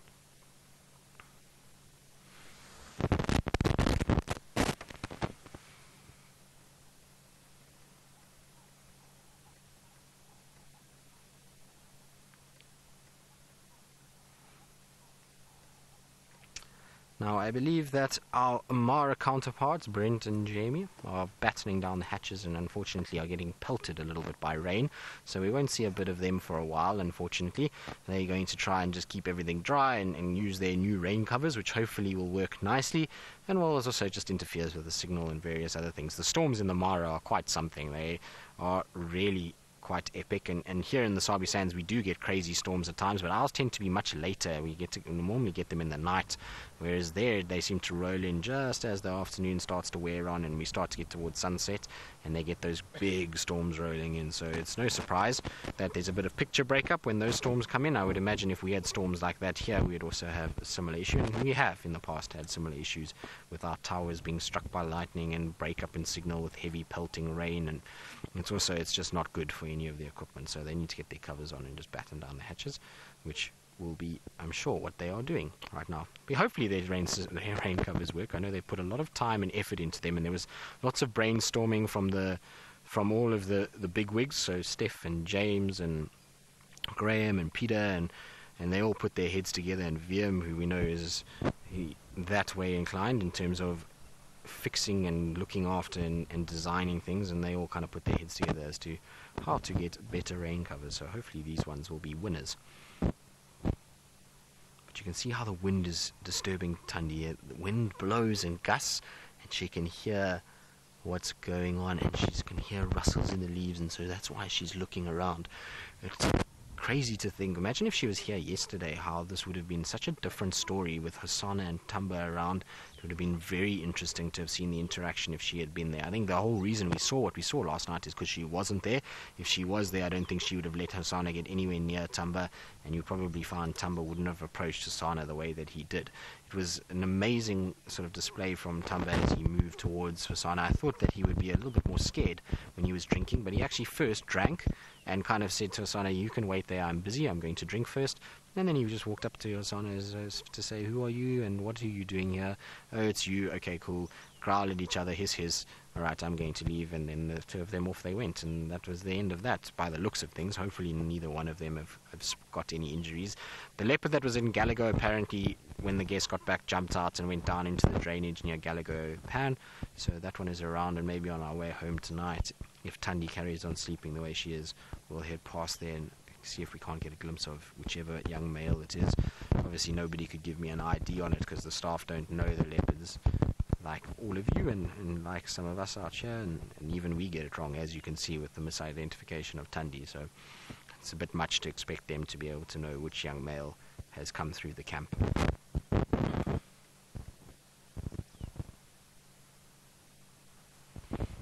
Now, I believe a lot of you are enjoying that we're spending some time with Tandy, and we've been so fortunate. We've really had a great time with a lot of our leopards, so we've been able to spend quality time with Hosanna in fact, Hosanna probably has been the one we've spent the most amount of time with over the last week or two, and then we've had great time with Tamba last night. We've had lots of time with Tingana the other afternoon when he was hunting and vocalizing, and bit of time with Shadow the other afternoon. So now it's nice just to spend some quality time with Tandy, because the time when I found her the first afternoon I was back, I didn't actually spend very long with Tandy because she was sleeping in the long grass and Hosanna was up to all kinds of things, and then Shadow arrived. So it's nice to actually just to sit with her, and she can see how she's calmed down completely in our presence. So earlier she was a little bit upset, and that's because she saw me on foot. Like I say, if she hadn't seen me on foot, I think she would have been quite fine. But when a leopard sees you on foot, they know that they've been compromised, and then all of a sudden, after seeing a human form, which they know can sometimes be a little bit of a threat to them and they're a bit wary of, then see a big hulking great piece of metal crunching through trees, it just gets her a little bit on edge, especially with that injury. So she was a little grumpy to start with, but now you can see she's settled right down and is not paying too much attention to us. In fact, she's looked at us once in the entire time we've been here, and even with the rustling of the leaves and everything like that, she looks around, but she's really a lot more relaxed than was first the case when we found her. Just glad that she was where she was and it wasn't the other way around. Had I walked into her in a different way and she had been up on the bank and I had been down below, I think she would have been far more aggressive to me. But I was lucky that she was down and quite well concealed, and actually the only thing that I really saw of her to start with was a little flicking tail. So that's how we saw her, just a little tail flicking on the edge, and so glad that I saw the tail before I saw anything else and walked any closer, because I think she would have been a bit of a handful this afternoon had I got any closer than what I did.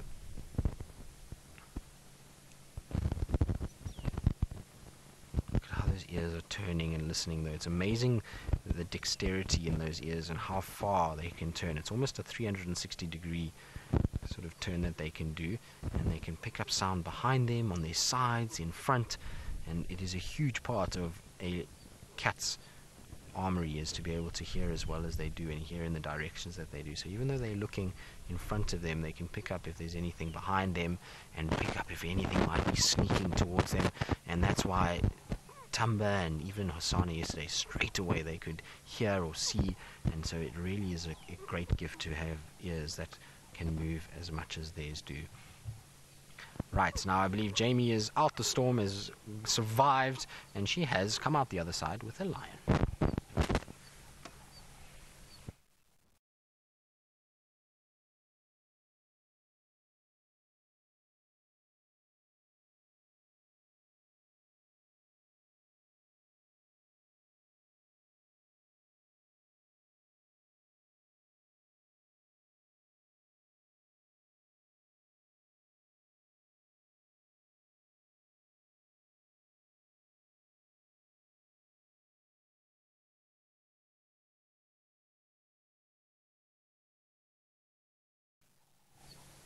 Well, unfortunately, the Mara still got a little bit of issues with that storm, so you're back with me and the spotted beauty that is Tandy. I think she is going to move shortly. She's a lot more awake than she was just now. She's staring and she's looking around, and I'm hoping that because now that sun is starting to go down, that we're going to head towards Twin Dams for a drink, and she's going to just satisfy her thirst a little bit, and maybe, just maybe, she's spotted something around here because she's looking intently down the drainage towards Twin Dams Road. And so I wonder if maybe there's not a duiker lurking there, or an impala, or a nyala. We know that this is an area with a lot of different prey animals, and so maybe, just maybe, she's going to slink off into that direction. You see, look at her, look. She's definitely spotted something. No, don't go that way. How am I going to follow you?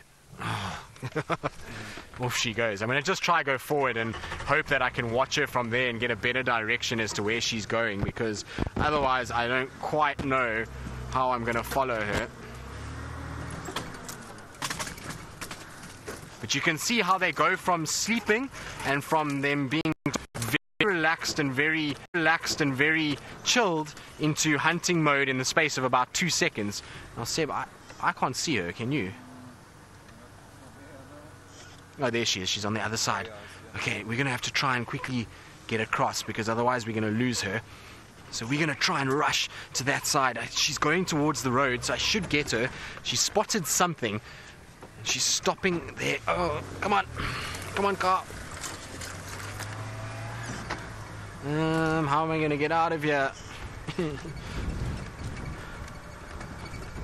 Okay, so she is heading towards the road. Oh, no.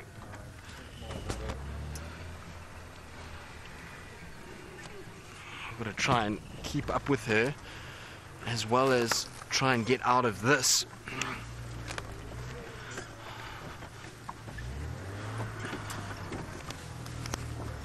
So we'll try and just punch our way through here somewhere. You're right there, Sam.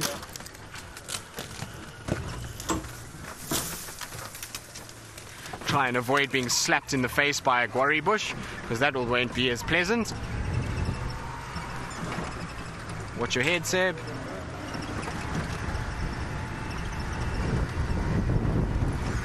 Now, the reason why I'm rushing is because this area is so dense. If I lose her and I lose the direction she's heading, I'm going to really battle to find her again. And obviously now that she's moving, I want to try and keep up with her. I want to see where she goes, who she might link up with, or what she's hunting. And you could see, like I was saying earlier, all of you that were thinking about the way she would move when there's a bit of adrenaline, did you see how she was able to actually run along? So she was able to put a bit of weight on that leg and really kind of get going. So hopefully she's going to be fine. Oh, I hope she hasn't crossed yet.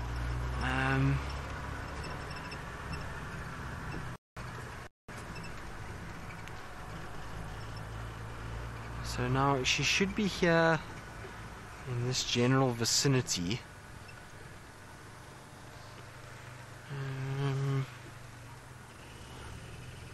Oh, this is such horrible bush.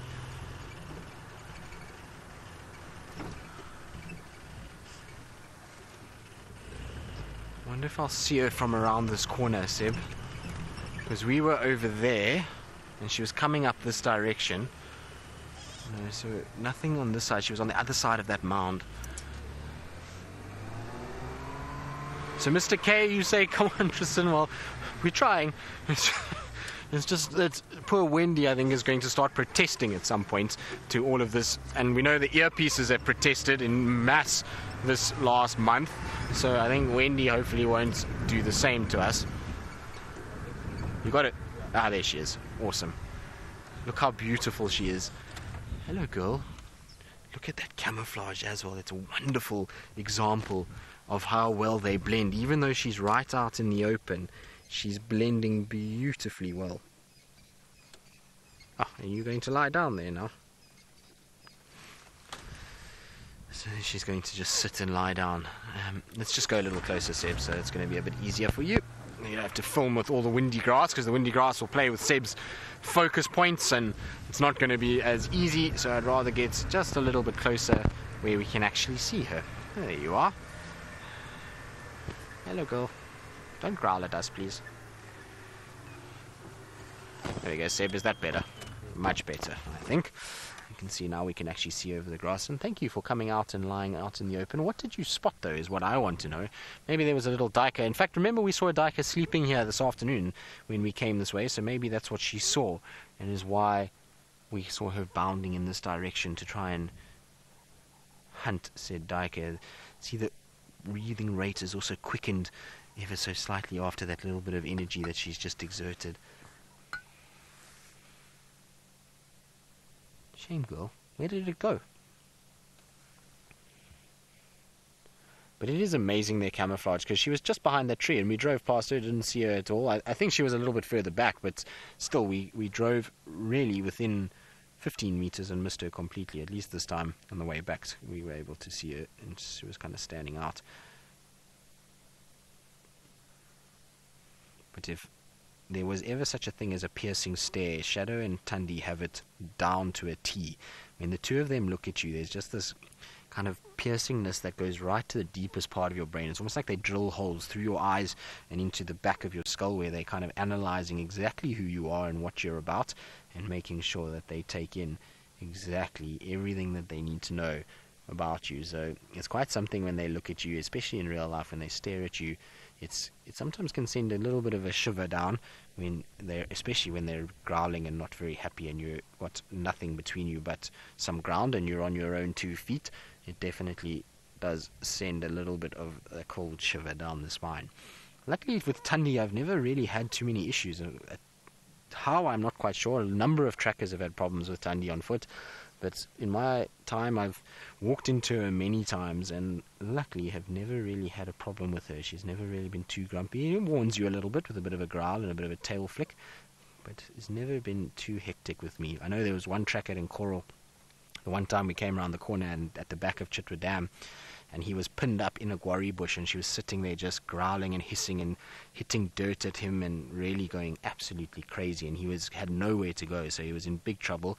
And luckily the vehicles were close enough that we could get there and get to him before anything happened. But she was really not happy, and she was right up on top of him. It must have been a meter between the two of them as she was hissing and growling at him. So you've got to be a little careful when you walk in, track these animals, particularly in dense thickets and when they've got young ones. And she had just had her first cub at that stage, so she was with Wabiyiza at that point and was a little bit on the angry side of life. Maybe that's why she's so alert. You can hear the francolins that are calling. It's almost as though something has just disturbed them. Maybe little Tumba is here somewhere as well. It's so nice just to see the two of them together. I actually can't even remember the last time I saw the two spending time with one another. And the last time actually was, remember that kill, Seb? Do you remember that? With Ali? I think you were with Ali that day, and they were on that big jackleberry. That's the last time I know of that they've had a kill together, or that we've seen them together. I think so. It was quite some time ago that we saw the two of them together. But whatever caught her attention, or whatever is catching her attention, still got it, because you can see she's staring intently down towards the road. So I don't know what she's seen or what she's spotted, but there is something that's keeping her gaze. She's really quite focused on whatever it is. As I say that though, she starts to close her eyes. You're getting sleepy again, my girl.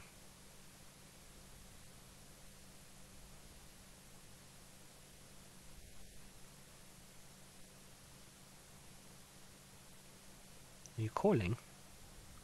Looks like she's calling. I can't see anything. I'm trying to check underneath these quarries, but it looked as though she almost gave out a little contact call there, as if to tell Tumba. If she looks behind her, she'll notice there's a francolin creeping up behind her. You might see the movement. There we go. There's a little francolin. Francolin, you are very brave.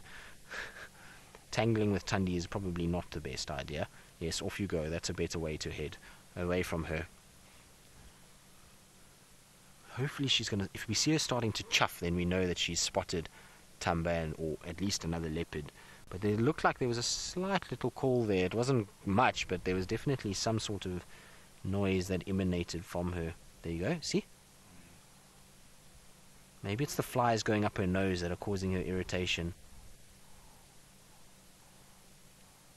But it almost looks the same as when they start chuffing. It's the same kind of look about it. Did you see the membrane coming off the eyes there? How cool is that? It's amazing the things that we get with these cameras, because they can get so close in. When she closed her eyes like that, as she opened, the membrane that went over the eye just slowly receded. Shame, girl. Are these flies irritating you? It looks as though she's getting very irritated with them. They're not very pleasant at all. Seb, look at that beautiful sunset as well. We've got a magical sun that's just setting over the thicket. I know it's not the greatest view in terms of the number of trees in the way, but look how orange that sun is tonight. Very pretty between the trees.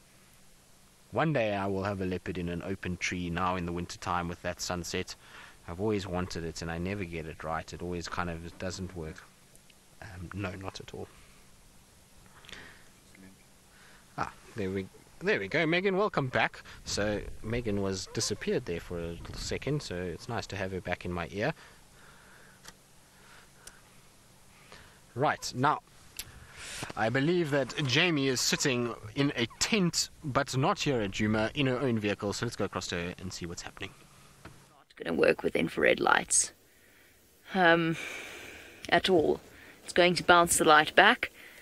And if the storm does, actually hasn't hit us, to be completely honest. We are 100% dry. It's not raining here at all.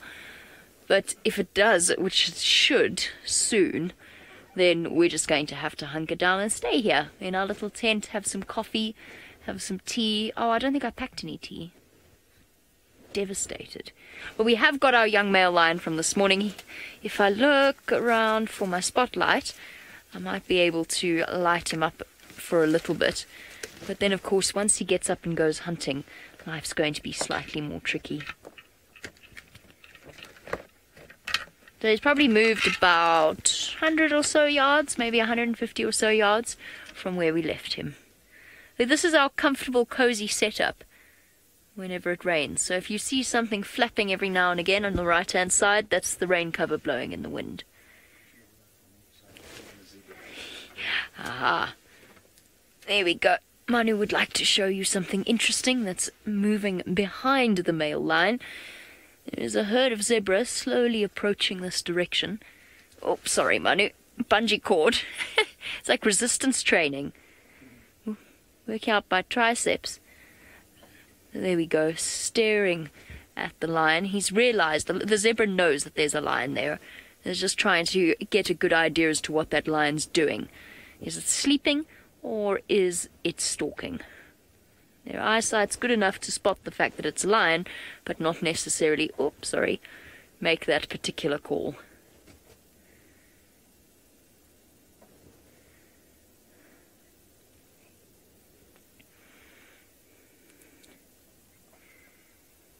Riti, you wanted to know what the purpose of a tail is in animals. It's actually quite cozy in here. There's a couple of reasons, and obviously that will define the shape of the tail. So different animals use their tails for different things. Almost, if not all animals, use their tails as a form of visual communication, swishing it in a way because they're angry or because they're happy or they're playful. It sort of, those of you with cats especially, you'll know how much of an insight it gives you into their mood. But tails can be used for balance in the case of leopards or cheetah, especially in the way the cheetah run, to be able to counterbalance them when turning at high speed. It's a very important function. In the case of zebras, helping to sweep away the biting flies around the more sensitive areas of their body.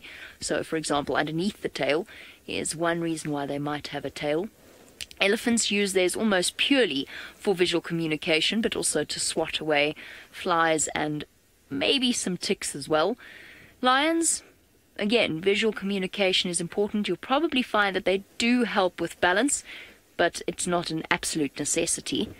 What else can we think of? Warthogs, visual communication. When they go racing off, they look like they've got little antennas sticking out of their bottoms when they get a fright and they start running away. That's a nice example. Birds, visual communication as well, and balance. And different tail lengths will define exactly how it is they fly. Bateliers with their short tails have that very sort of rocking, unsteady motion. And then you get long display tails for reproductive purposes, just to show off how strong the bird is, because it can fly with that great weight. What else can we think of in terms of specific tails?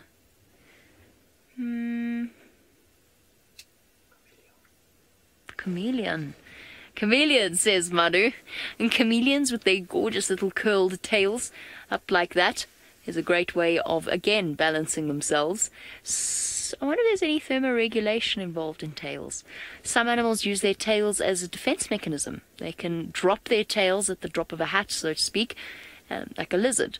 And if something grabs them, the tail will often separate very easily from the body, but because of the nerves will continue to twitch, distracting the predator and sending them off on a wild goose chase. You can't see, can you? No, because I didn't think the system through. But the zebra are still all staring at the lions, or the lion, just singular. Now you can't see them, can you? No. Oh, no, my arms aren't strong enough. Those bungee cords. The bungee cord's too strong for me. You know what I could just do? Wait. Yes, Chantel's absolutely right. I don't want to have a James accident. I've been whacked with more than my fair share of bungee cords. Ta-da! Oh, that didn't help, did it? Well, okay. I give up. I give up! I can't have this thing flapping now, so now I've got to re-bungee it. I thought if I took the bungee cord off, but throughout, all around this car, there is a series of bungee cords that is securing our rain covers in place. So we're nice and tucked up and tucked away. And I think essentially our goal will be to try and keep this lion until Brent gets here tonight, when he's escaped the storm. I think after all of this, I don't think it's going to rain at all in here. I think we're going to have done this all for nothing.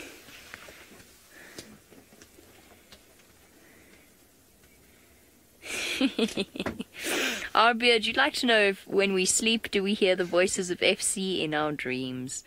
We do. Well, I do. I also hear wildebeest a lot in my dreams. I dream a lot about something going wrong with the broadcast for some reason. I have lots of Safari Live related dreams. In fact, I only really dream about Safari Live. Sometimes it mixes in other aspects of my life, but mostly it's about Safari Live. I told you the dream about the TV show that we did, and I dreamt that the only sighting we had was a leopard and 2 cubs in somebody's backyard, and we had to drive in around their swimming pool and shout at the kids for playing on the trampoline next to the leopard so that we could film it. And the only shot we got was the leopard jumping over the wall. I remember that dream so vividly. It was before one of the TV shows. Oh. The stress. So, yes, we hear FC in our dreams regularly. I don't know. Mostly, though, I dream about driving around looking for animals. That seems to be my standard dream. Right. Doing things the old-fashioned way, Manu. None of this infrared nonsense. We'll just spotlight. I'm not concerned about spotlighting the lion with the zebra so close because they have seen him. So they know that he's there. He is not, and as you can see, I mean, he's not really in hunting mode, if I have to be honest.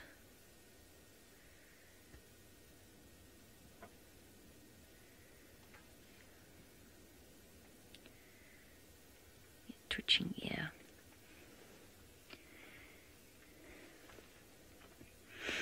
Okay, well, we wait for our lion to decide to get up or our storm to hit us. I'm not entirely sure which. Let's go back to Tristan, who's got Tandy stalking.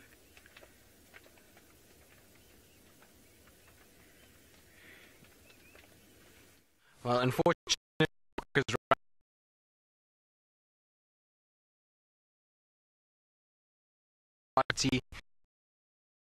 stable inside here. Is from her running on that leg, so she's walking with quite some purpose, so she's actually not doing too bad. Oh my God, the Franklins ruined it for her. The Franklin started to alarm call, and the Steenbok moved just at the wrong time. She was just rounding that bend on this verge where the Steenbok was going, and then early for her to get a little bit.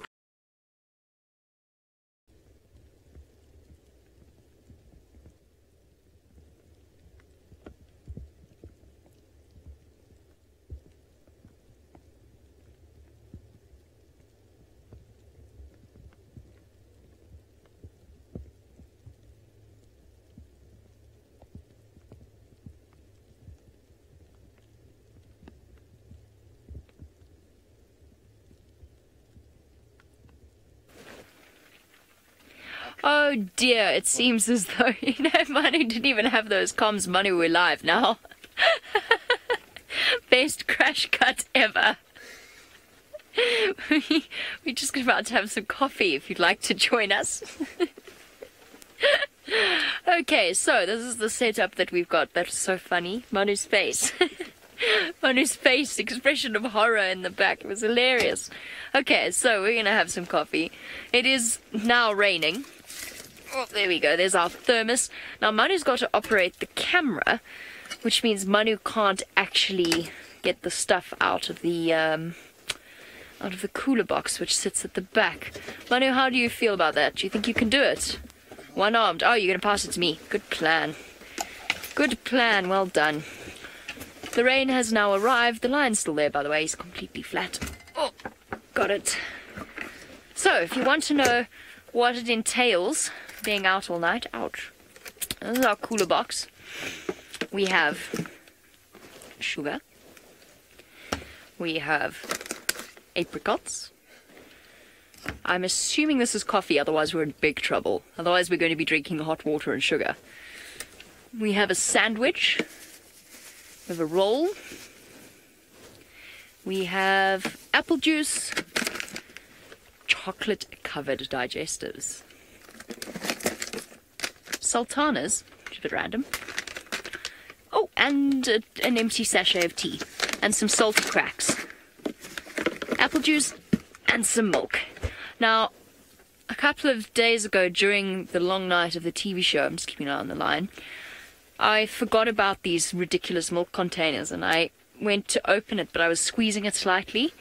There's milk everywhere, over all the... I don't know if I ever told Alex this. Over the radios, down the back, all over my camera, my phone, my clothes. It was quite distressing. You know what we don't have, Manu? Unless it's hiding here. Oh, and we have some chips! We've got crisps as well. We don't have a spoon. So we'll have to make a plan with the sugar. Manu, do you take sugar? Yes. Yes. How much? Haha! Spoon.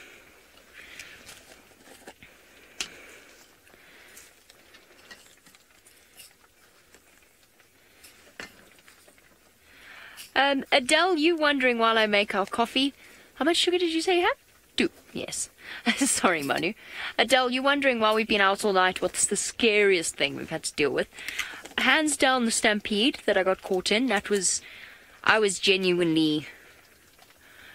not panicky, but I was frightened. I don't think I've had adrenaline surges like that in a long time. It's probably one of the most frightening moments I've had in the wild. I was really quite concerned, because when 100,000 wildebeest run at you, they don't really have much room for maneuver, so they don't really have anywhere to go. And I was deeply concerned for our safety and the safety of the wildebeest. And it took us a long time to get out of that. A very long time. What else have been? I got stalked by a few lions, but quite playfully, not too serious. Here comes the rain. There's the lightning. Not too serious, but obviously that's you treat something like that seriously. Sub-adult lions in particular, they're not used to seeing cars at night, and they would actually run up and go to jump at the car, and that has to immediately be stopped. He's up. Now you get up.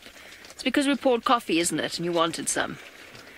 Yes, I know, and it's dark out. Okay, let me complete this task quickly. Oh, you see, and I always drip the milk.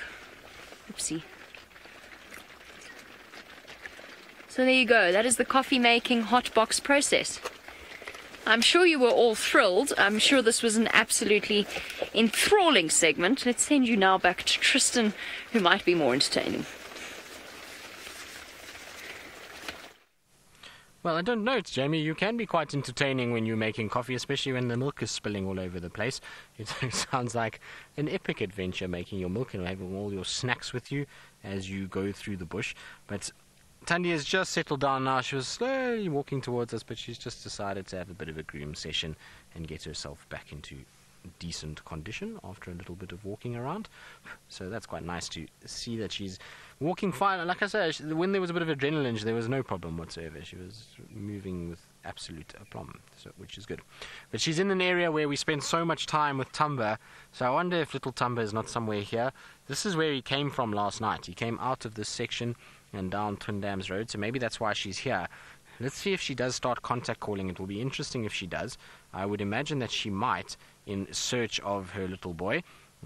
It seems as though the amount of time they spend together is getting so much less from the times from sort of a few months ago. They really don't spend much time at all together these days, and maybe she just wants to check in with him.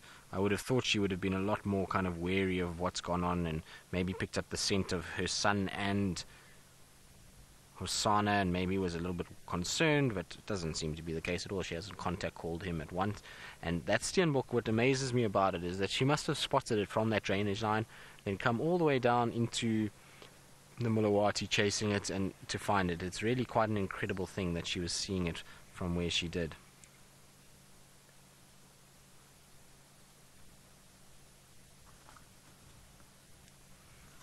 See, she's just watching. And the Franklins are the ones that have ruined her hunt this afternoon. They were squeaking at her, so hopefully they disappear. I can see them above me here, so I'm hoping that they go away and that they move on and allow Tandy to carry on with her hunting schedule. Although tonight's going to be perfect conditions with it. It's windy, it's going to make that very difficult for prey animals to hear what's going on, and she can move around in that section, so it's going to be quite tough for any prey animal tonight. But look how she's just scenting the air, so just lifting that nose up a little bit just to smell, just to check, make sure what's going on.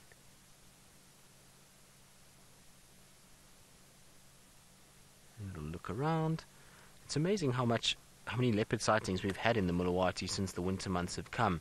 You know, I remember when the first started here at Safari Live, it took very long until I had my first leopard sighting in the Mulawati, and since that first one, there's been plenty, and I've spent lots of time with a lot of leopards in the Mulawati itself. We had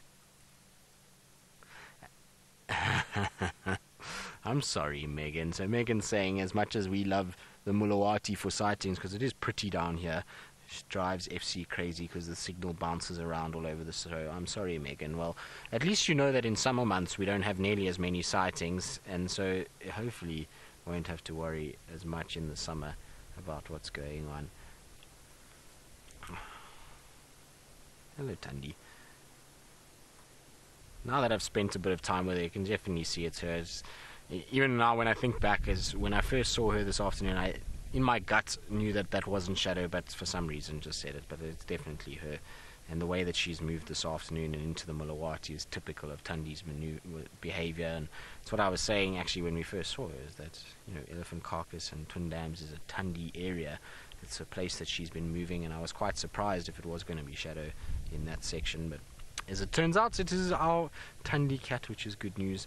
And where are you off to? Now, the interesting thing is that the other kill, well, the female on the kill, from what I can gather, is Kuchava. So I've spoken to a couple other guys. They think it's her. It's definitely not Nkanyeni.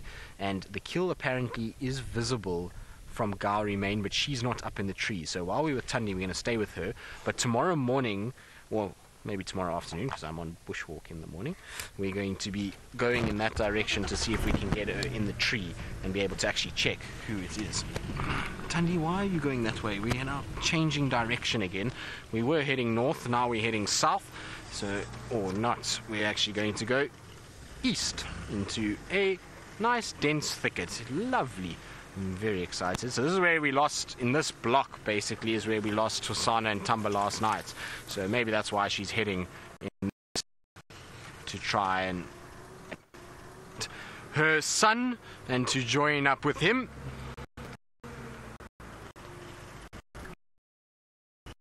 Sure, he's somewhere in this area. We know that he loves this section, and like I say, yesterday he came from here, so this is where I'm sure he has been spending the last few days, and hopefully this is where he lost Hosana last night and is where he's ended up this afternoon, and we'll see a reuniting of mom and son. I really want to see the two of them together. Oh, a little scent mark. Come on, Tandy, finish up with your scent marking. There she goes. Some of you may remember, this is where we had Tamba eating his tortoise when Tingana chased him that afternoon. This is the exact same place, under that tree where Tandy is heading now. And Seb, can you smell that popcorn? Oh, yes. Yes, the popcorn smell of movie time, exactly, of Tandy's urine. It's very pungent. She let go quite a bit there, so probably hasn't urinated the whole day, so it's probably a bit more pungent than normal. That's exactly where her son was. Oh, where is your son? Find your son. Come on, Tandy. Maybe she'll even call him.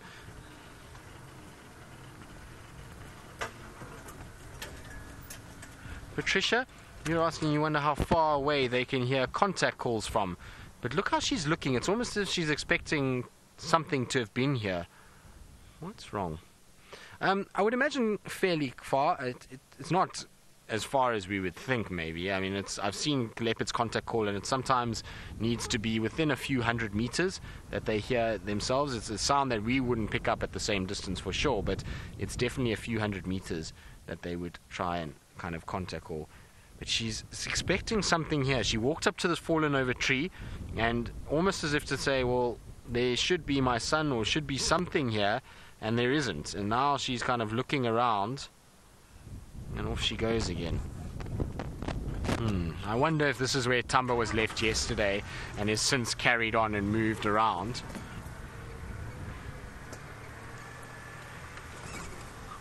Might be a tough find for Tandy. She might have to do quite a bit of work to find Tamba after last night.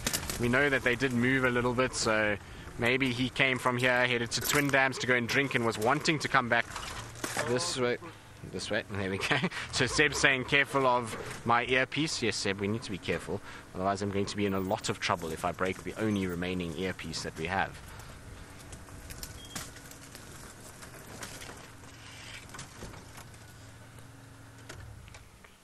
Tony, you're wondering if the males and females of the leopards all smell like, their urine all smells like popcorn? Yes, both male and female. It's not just the females, both male and female smells like that.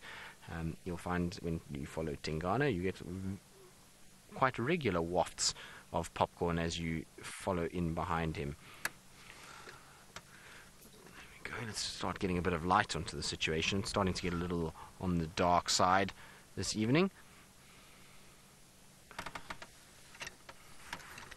I just want to try and see if I can tighten this light a little bit. It's not great, but at least it's a bit tighter than what it was. This is definitely where she must have left Tumba, because she's looking a lot more. She's sniffing. She's staring into all of these areas. Tomorrow you asking if I'm still able to eat popcorn, or if I just think of leopard urine when I do it. Well, yes, I can still eat popcorn, and yes, I do think of leopard urine when I do it. It's a weird thing, but I still can manage it. I'm not too fussy about the fact. In fact, it's a good memory when you think that you're eating and you can smell a leopard in what you're eating. Is always, for me, a good way of remembering, and lots of good sightings of leopard. So I'm quite happy with the fact that I can kind of pick it up through that smell, and it reminds me, like I say, of a lot of cool things that I've done and amazing times I've had in my life. So I certainly don't complain about it at all, and we'll still eat popcorn because, well, popcorn is quite Moorish, isn't it? Seb, you still struggle with popcorn? No? Not all. Not at all. Quite happy to put the popcorn down the gullet, eh? Yes. I'll try to go forward a bit so you can see more of her face. There we go. Little glint in her eye from our light.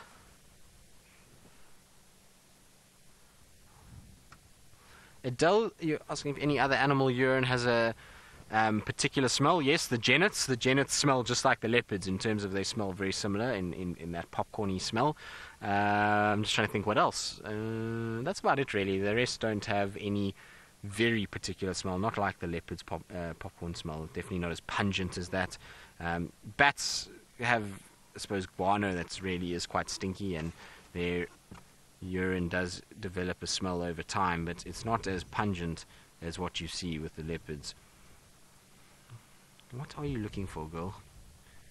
She's definitely listening and looking. And look at that beautiful tail, Seb, on the branch there. You can see, while we look at the back of her head, all curled. The typical leopard curl that you see right there.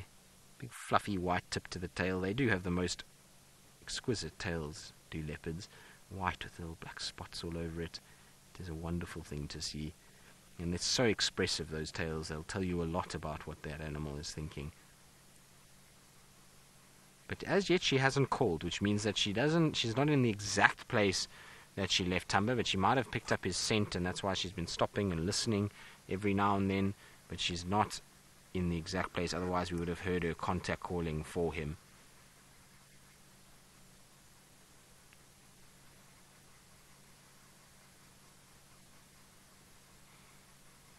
Now you can see that the limp, while it is not ideal, is really not too bad. Look how she's sniffing. Big deep breaths. What are you smelling? Wonder if she's not picking up the scent of Hosanna from last night. Maybe he walked here as well. See, nose to the ground.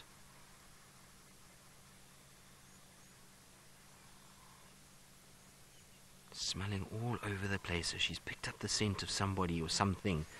Whether or not it's her son or Hosanna or maybe Tingana is anyone's guess. It could also be a prey item. Sometimes they will locate steenbok and duiker exactly the same way. They'll walk around like this, they'll sniff and scent where those animals have urinated, and that will allow them to be able to find them. And we might see a Flehmen grimace. You see she's got her nose right down in a patch of sand. There we go. There's the Flehmen grimace right there. So she's analyzing a chemical scent that she's picked up. She's working out who that leopard is that urinated there. So she curls her back, her lips. She'll have two pits just in the roof of her mouth that the scent will go into, and into that organ of Jacobson. And that's going to tell her male, female, is it her son, is it not her son, is it the dominant male Tingana. She'll be able to work out an ID kit just from the urine. And she's probably will do it again. Sometimes do it more than once if they're not 100% sure. There we go. You can see the teeth are starting to yellow, but still long and still healthy. Oh. Have you worked out who it is, girl?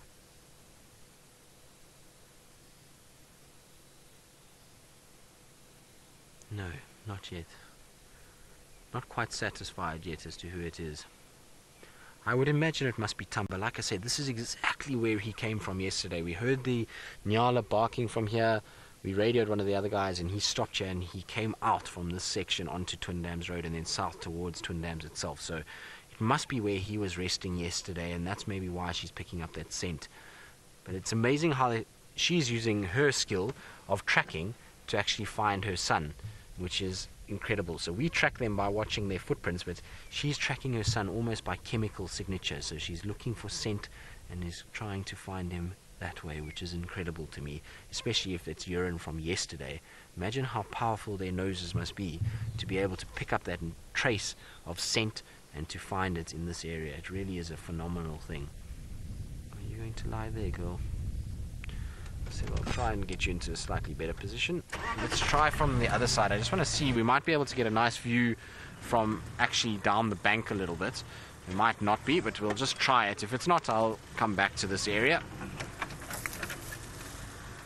But it would be, I don't know, maybe not, but let's see. It might work.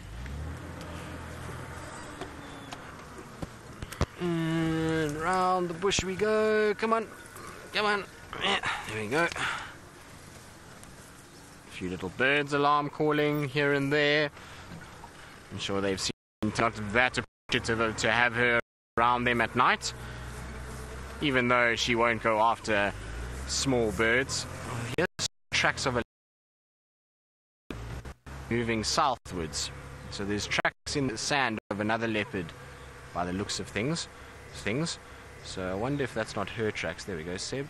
I don't know if it's going to be great view maybe in front here.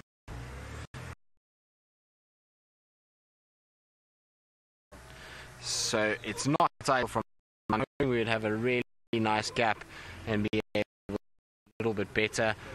But from the back here is actually not too bad.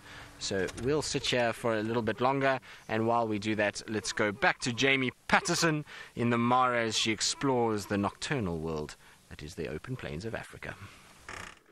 Unfortunately, can I manage this? No, I can't quite reach. Unfortunately, we've had to call it. He's roaring right next to me, which is really frustrating. But it's now raining quite hard. It's raining. He's walking into it, which doesn't really help us. And I don't have any headlights. So at least we've got a spotlight this time. Last time I had to, actually that was one scary moment. Last time I had to do this, I had to drive home looking at the monitor. It was pitch black, it was a cloudy night, and I had to look at the monitor in order to see where we were going. That doesn't feel very safe. I just want to hook this bungee cord on. Chantal, just so you know, I'm out of comms for a sec. Just want to hook this in. I don't think it's too bad here, though.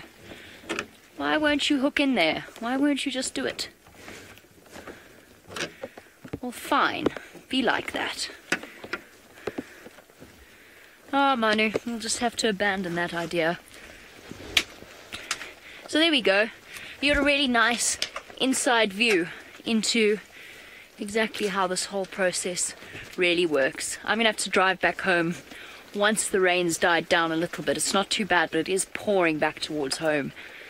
So we'll have to, without headlights, there's not really much we can do. We're probably going to drive into a hole. I just didn't think it was a good idea to follow him any further. We'll let him go. He's going off towards where Brent last had lions, which I think might make him an Egyptian goose, but I'm not really sure. I'm not sure which pride he belongs to. And unfortunately now we'll never know. So, that... Oh, I should plug myself back in. Whoops. Sorry, Chantal. So that's pretty much that. We're going to sit here till it dries out, and then probably go home, I think. Taylor's gone off across the other side of the river. She's going to be, in theory, out all night, but I'm not entirely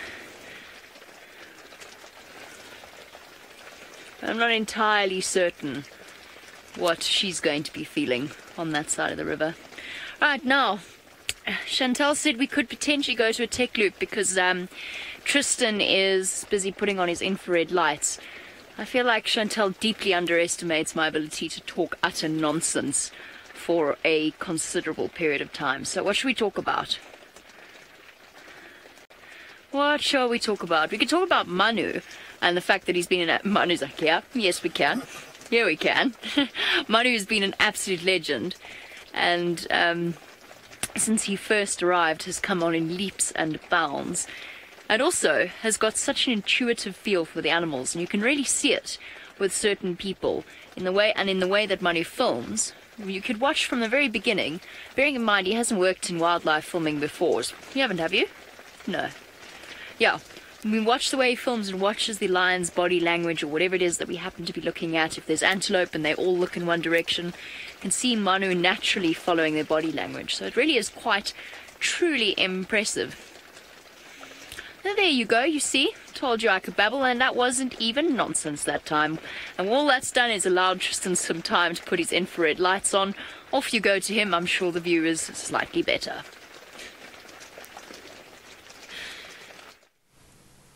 Well, I think it's better visuals. It's certainly at least a visual of her face when she turns and looks at us. Still sniffing the air, still looking around.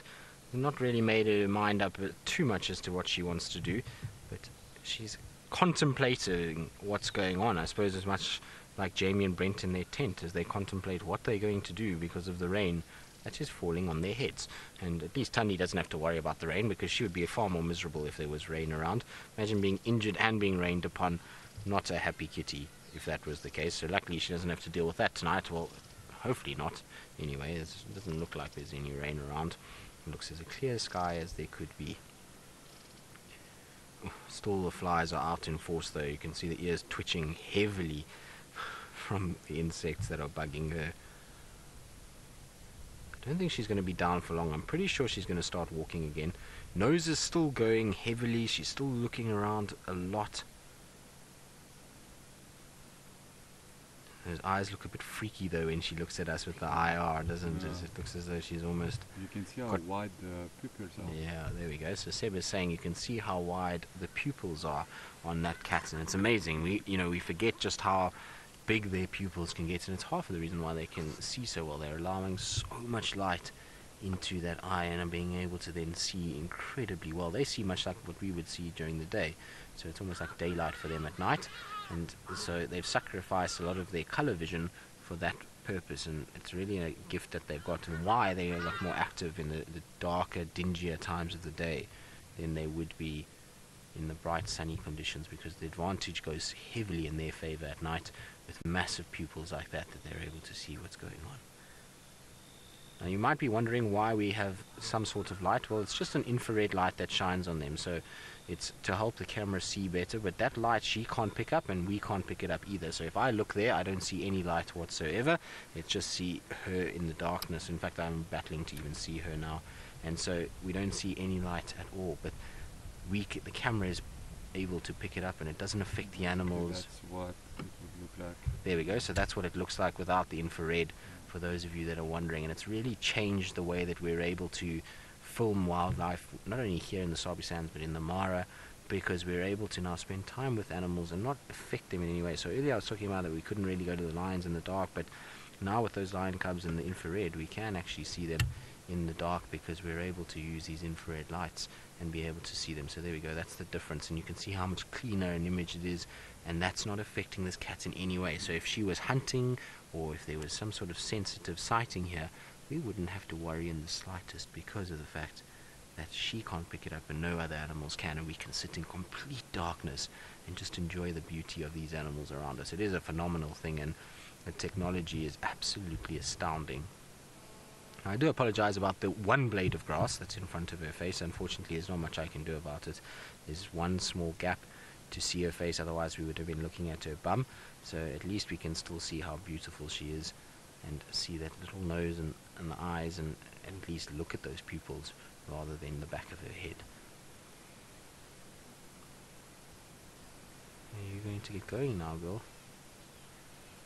No, just repositioning slightly. Ears are still working heavily. I think she's listening for any signs, maybe of her cub or of alarm calls or something, maybe prey animals that she can then potentially follow and go and look at. I'm surprised she hasn't headed to Twin Dams. I would have thought with her amount of time that she's spent in that drainage line today, it's been hot and it's been a bit dry, that she would have wanted water, and why we saw Hosanna and both Tumba at that water hole last night. I would have thought that maybe she would have headed there for a drink, but the Steenbok caught her attention, and now she's picked up the scent of something and is listening intently in this area as to what's going on.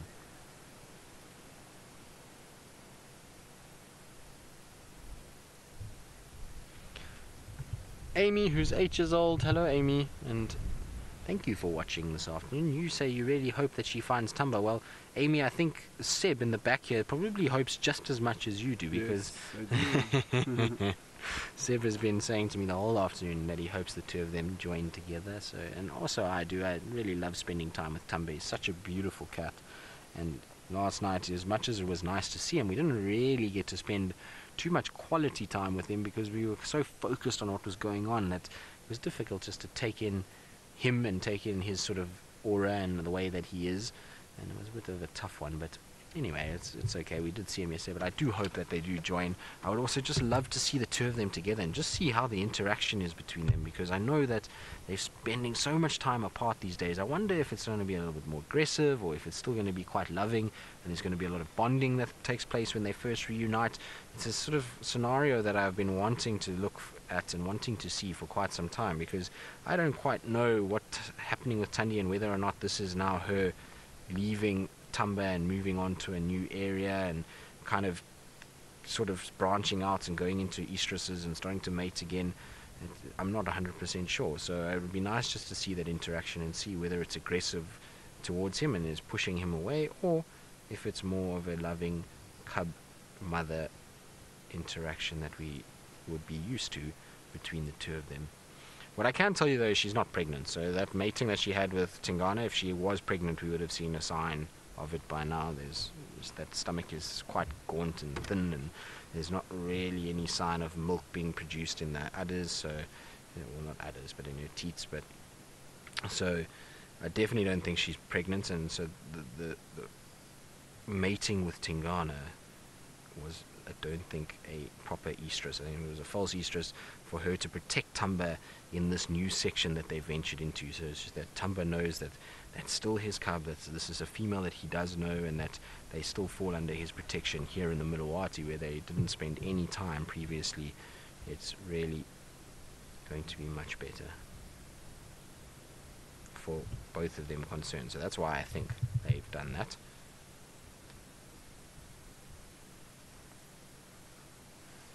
That is one content leopard, that's for sure. She's not really moving too much at all. I've heard no updates about our leopard around Gallagher either. No one's managed to find that leopard, so I don't know who it is. Maybe tomorrow morning, if it's still there, we'll take a quick turn past the pan first thing. I'm hoping that that leopard will still be in that general vicinity and I can find it. Oh, she's perked up a lot more all of a sudden. What have you seen? Just trying to look around me. I don't see anything. All my lights are off, so I'm battling to see, but something caught her attention. Did you see how she bolted upright and she's sitting a lot more? There we go. You see? Look, she's much more twitchy. What have you seen, girl? I can't see a thing. I'll try and just flick a light on just to see. No, it's too bushy for me to see past the lights. She's going to come out in front of us here. She was heading this way, wasn't she, Seb? I thought so.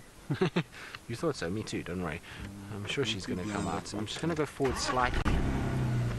She's quite clever. She also knows if I start the car that she can move. Do you have her there? Yes, there she is. I can see her there. It's not a great view of her, but I can see her. No, I don't see anything. I don't know.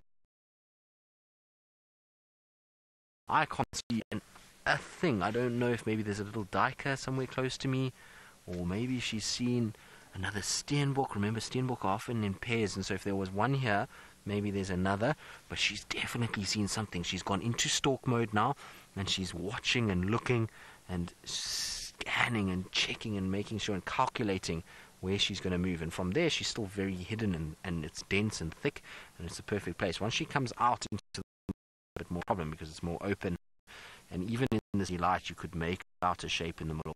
I don't see her at all. If she came onto the sand, though, it would be much easier. Look how she's staring.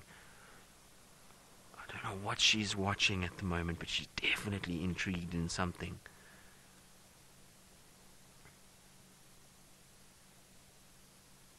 Still looking around. Come on, girl. Just weighing up options, and this is what happens with leopards, is sometimes their hunts last 2 minutes, sometimes their hunts last 2 hours. They're a patient animal when they want to be, and they will calculate and work out where they need to be and how they need to get there. And so we know Tandy is a very successful hunter, and it's good just to spend a bit of time with her and give her a chance to move around. And that's why I haven't moved too much more forward. We'd probably get a better view if I went forward, but she's watching something in that pathway, so I want to let her go and do what she's doing. Oh no, she's lying down. So I'm going to just try and sneak a little bit forward. She's not down crouching.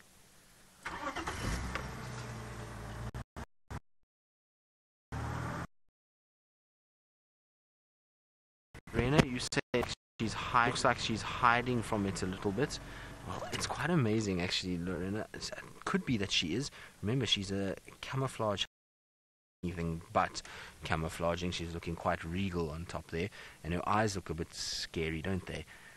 It's quite weird when you drive past her, and because of the infrared light and the bit of the light from my presenter light that shines on me at night, there's a slight glint in her eye, but it's a soft orange, and it's quite creepy as you drive on these banks of the river, and it's dark, and you can hear the nightjars around you, and there's just these little beady eyes glowing next to the bank. It certainly would send shivers down people's spines if they had to walk through here at night. It would not be a cat you would want to walk into. It seems to have lost focus a little bit. She's not really as intent on staring at something as she was earlier. You saw earlier she was upright, she was staring. Now she's just kind of getting a bit sleepy, eyes are closing from time to time. So not really too interested in whatever it was.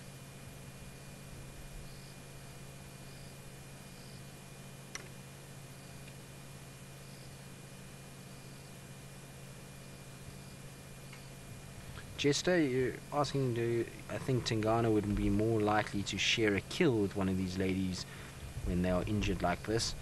Absolutely not. It doesn't matter what condition they're in, he's going to steal that food for himself, and he's going to eat it. He's not going to worry whether they're injured or not. He wants the food for himself, and he will do everything he can to get it. So he's not going to care too much if they are injured. He's not going to show any more kind of willingness to them to let them feed. He's a male leopard, he's found food, he's going to dominate that carcass and try and get as much of it as possible for himself, rather than sharing it with this female. So even if she was, like I say, injured and he could potentially give her food, he's not going to. That's just not how it works in the leopard and lion world.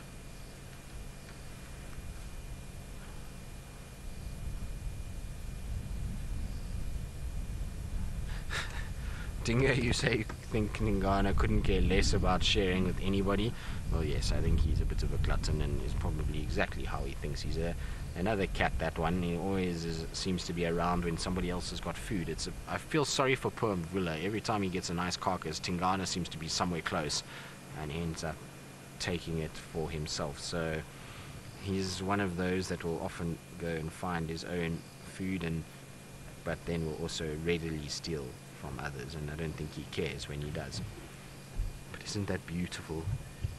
It's so nice that we get to see them, and in this infrared light, there's just something about the black and white that brings out the contrast of these animals, and their spots really kind of pop out, and it is so pretty to see them in that light rather than a bright orange spotlight. I think we get so much from this infrared, where it's just detail and beauty that comes out of them, and it's a different kind of way of looking at the world in a little bit more sort of grey scale. And it's almost like we go into the eyes of a leopard, because I'd imagine that it's a very similar kind of way that they see the world, as bright like this, but in a very sort of dull tones of colour, or no colour at all at night like this. So it's quite a cool thing to do.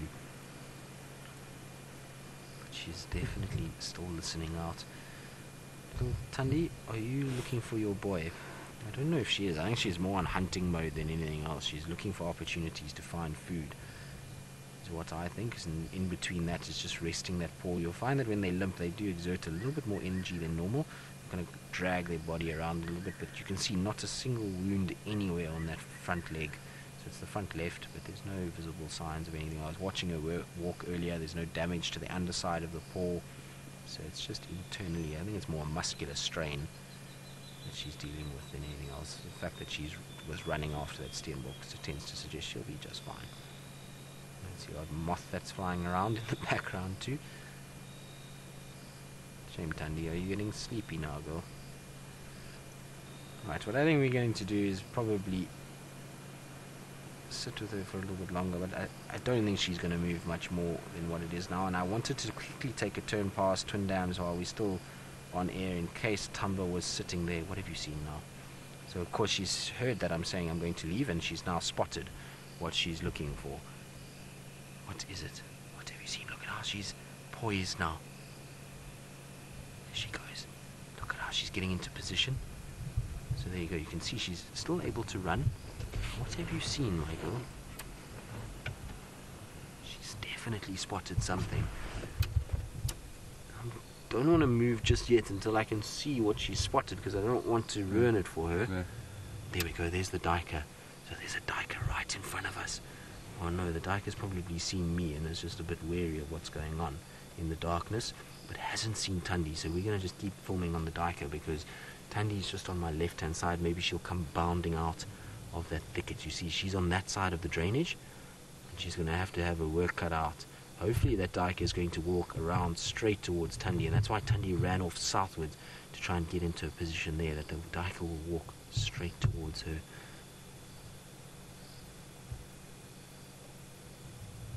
So that's what she's been watching. But you can see the duiker is completely unaware of us.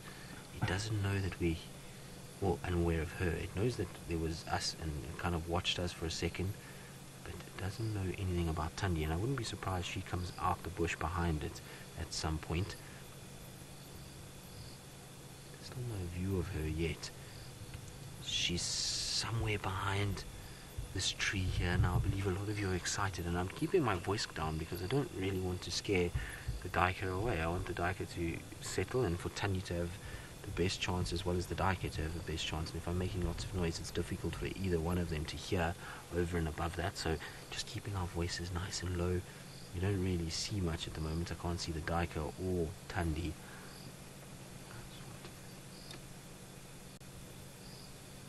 So that duiker seems to have gone off into that thicket behind there. So I'm going to just go slightly forward.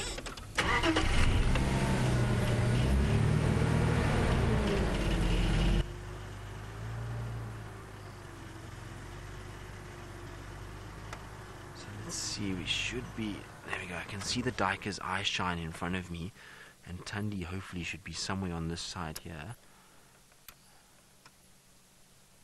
No, I don't see her. Do you see her anyway, Seb? Master of camouflage. And this is what happens with leopards, is you can lose them in a second when they're hunting. Deadhead Tom, you say, cue the Jaws music. Well, yes, it is a bit kind of Jawsy, isn't it? The duiker is straight in front of me, Seb, just onto my right hand side here, so somewhere in that general vicinity is where I last saw its eyes. It's just lurking somewhere there. There it is. There you can see its back legs. Just busy feeding. It's not really doing too much. It's, like I say, completely unaware that there is a leopard here, and is probably just watching us more than anything else, because they can hear my voice. Obviously it heard the car starting, and just making sure we're not sitting with the leopard, as it should do, because we are sitting with the leopard, and it's not going to be easy for you. The leopard is, although it's just turned to face this way, I wonder if Tandy is not just creeping along the bank, trying to get a little closer to her. I can't see a thing. It's pitch black where we are. The infrared light is the only reason we can see a little bit, and the presenter light gives a bit of eye shine from the duiker, but otherwise I can't see a thing at all. And this is the way that it should be when we're seeing hunts like this, is we're trying to minimize our impact and trying to give each animal the best possible chance at survival, and or for the leopard to kill, and to try and keep it as even as possible and our influence as low.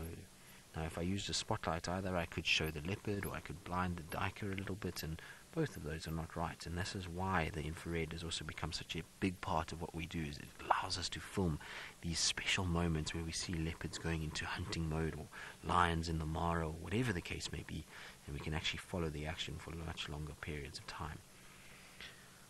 Be nice if we could see Tandy though. It's amazing how she just disappears, even with an infrared light. We're battling to find her. I'm sure she's here somewhere. She's just probably gotten into one of these thickets. The duiker is, I think it's just moved maybe a little bit to your right, Seb. Mr. P, you're asking how big is a duiker? Well, I would say about the size of a long-legged Jack Russell or fox terrier, about that size in terms of its legs, but it's quite very big at all. It's the second smallest antelope that we get here, so a fox terrier would be my kind of guess at size. I'm going to roll forward a little bit, Seb, because that duiker has just moved off a little bit. I just want to try and see if I can get a view of Tandy again. I don't know where she's gone. The duiker's completely run away, so maybe Tandy moved and the duiker saw her. Oh, there she is. So the duiker ran. I'm just going to turn off my lights because I don't want to shine on her. But she's just there behind the bush. There you go, you can see it. Look at her stalking. Look at the way she's poised, head down, watching. How cool is that? There she goes. Look how she's just slowly but surely coming this way, trying to keep a bit of a lower profile. So even with an injury, you can see that hunting is still happening for her, and she's almost using the car now. She's going to come around the back of us into the shade, making friends with Seb again. Seb, do you have something in your pocket that they always walk around the back? She's just stopped right behind the car now. You can't even see her, but she's behind the tyre there. That's where she stopped. She hasn't come out yet. Can you even see her tail? But she's there. She's definitely behind the tyre somewhere. It's just we can't see her just yet. She's being very sneaky and using the car as a way of hiding from this duiker, which is what experienced leopards do. This is not unlike her grandmother, her mother, and even her sister. I've seen all of them doing it as well, where they'll use a vehicle at night just as a sort of point of cover, which is not what I wanted. So Seb says he can see her right behind the wheel. So I know it's a tyre and that you can't see much, but she is right there. So hopefully she'll come out at some point. Seb, don't move too much. We know she can be a bit grumpy, so too much with her, but she is right behind there. I don't want to put any lights on her. Now, if she starts stalking out of here, it might be quite interesting just to stay with her a little bit. Either way, we can't move. She's so close right now. If I start that car, she's going to get a massive fright. So we just have to sit and wait it out. And unfortunately, we're going to have to just view the tyre for a while. It's a very beautiful tyre, isn't it? It's got a beautiful tread on it. Look how nicely it's attached to the back of the vehicle. Yes, that's the work that Seb and I did today. We had a wonderful day of changing tyres around, and you can see that tyre is in perfect condition. Look at the nice tread on the left-hand side. So if we have a puncture, we're in good hands with that tyre. We might as well comment on the tyre since we can't see the leopard, and there's multiple different things that we can talk about the tyre. Now that poor tyre has probably seen a lot of injuries itself if it's been driven by any of us Wild Earth presenters, which it has been. And there's the antenna. So that's the beautiful antenna that we have that goes up, that sends this all to all of you. A bit of a moth action around the antenna. It almost looks a bit towerish as we look at it. So Megan is saying beautiful. Thank you, Megan. We like our tower wow antenna as well. Now, Tandy, is that really where you're going to lie to finish up this evening? Oh. So I think what we should do is just keep going for a little bit. We normally would finish the show in about 2 minutes time, but given that she's right behind the tyre, I really don't want to finish with our beautiful tyre and antenna. So we're going to extend a little bit longer and try and see if maybe she does start hunting and if she goes up the bank a little bit. So we'll give it slightly longer, so don't leave us straight away after the 3 hours. We will stay a little bit longer and try and see if we can get somewhat of a view of her. So what I'm going to try and do is... No, hopefully not. Can you see her now or not? Yeah, she's lying down right behind the car. So she's literally right behind the car there. She's not stopping me. Stella, you say she's trying to top yesterday evening's ending. Oh, she's got a long way to go to top that evening. So I think if she is the jealous mom type, she's going to have to, unfortunately, pull some serious rabbits out the hat, so to speak, and she's going to have to go after things, and Tumba's going to have to arrive, and Hasana's going to have to arrive, and it's all just going to have to go pear-shaped from there for it to top last night. I suppose pear-shape's not the right word. It's going to have to go epic from there is probably a better way to describe it. Seb is very happy in the back here. He's just remarked that at least she's not stalking him and is facing the opposite direction. Are you happy about that after her snarl earlier, Seb? Yes. Oh, is that her eyes between the bar? No, that's just some screw holes. Oh, well. I thought maybe her eyes were glaring at us through there, but it's just where some screws somehow, or drill marks of the car. He's basically, like lying there. Orchid. So you're wondering what the duration is of a tire, but Seb's finger there was just pointing to where exactly she's lying. So she's lying in a diagonal from the right side of the tire to the left side as you look at it on the screen. But the duration of these tires, well, it depends if Brent Leo Smith is driving or if the rest of us are driving. If Brent Leo Smith is driving, then we know that, especially if wild dogs are in town, so in the summer months with wild dogs, then those tires tend to take a little bit more of a pounding, and they normally last, normally about a year is what we get out of them, sometimes a little bit longer, 2 years if we really look after them, which, like I say, if Brent and wild dogs are in town, unfortunately those tires don't get to see that lifespan. Not that I've been that light on tires myself recently. Like I say, today we ended up changing 3 different tires. It was a day that we cleaned house on the vehicles. All the vehicles now have their tires in the right place. They're all primed and proper and primed and ready to go. So it was a interesting morning. Seb, I'm going to try and start and go a little bit forward. Can you see her now that I've got that? No. She's fine, no? I'm going to try and see. I really don't want to start because she is literally underneath that tire. Of course. But I would like to get some sort of view of her so that we can at least finish with her if she's not hunting, because underneath the tire is not the best view.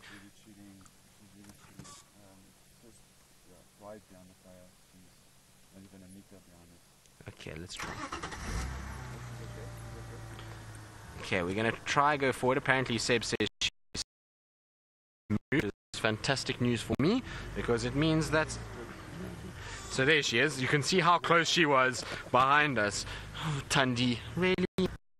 Places you could have sat. Says you could have sat. Hold on, Seb. I'm going to just try to turn you so you don't have to have that antenna in the way if she does start hunting. I don't think she's hunting much.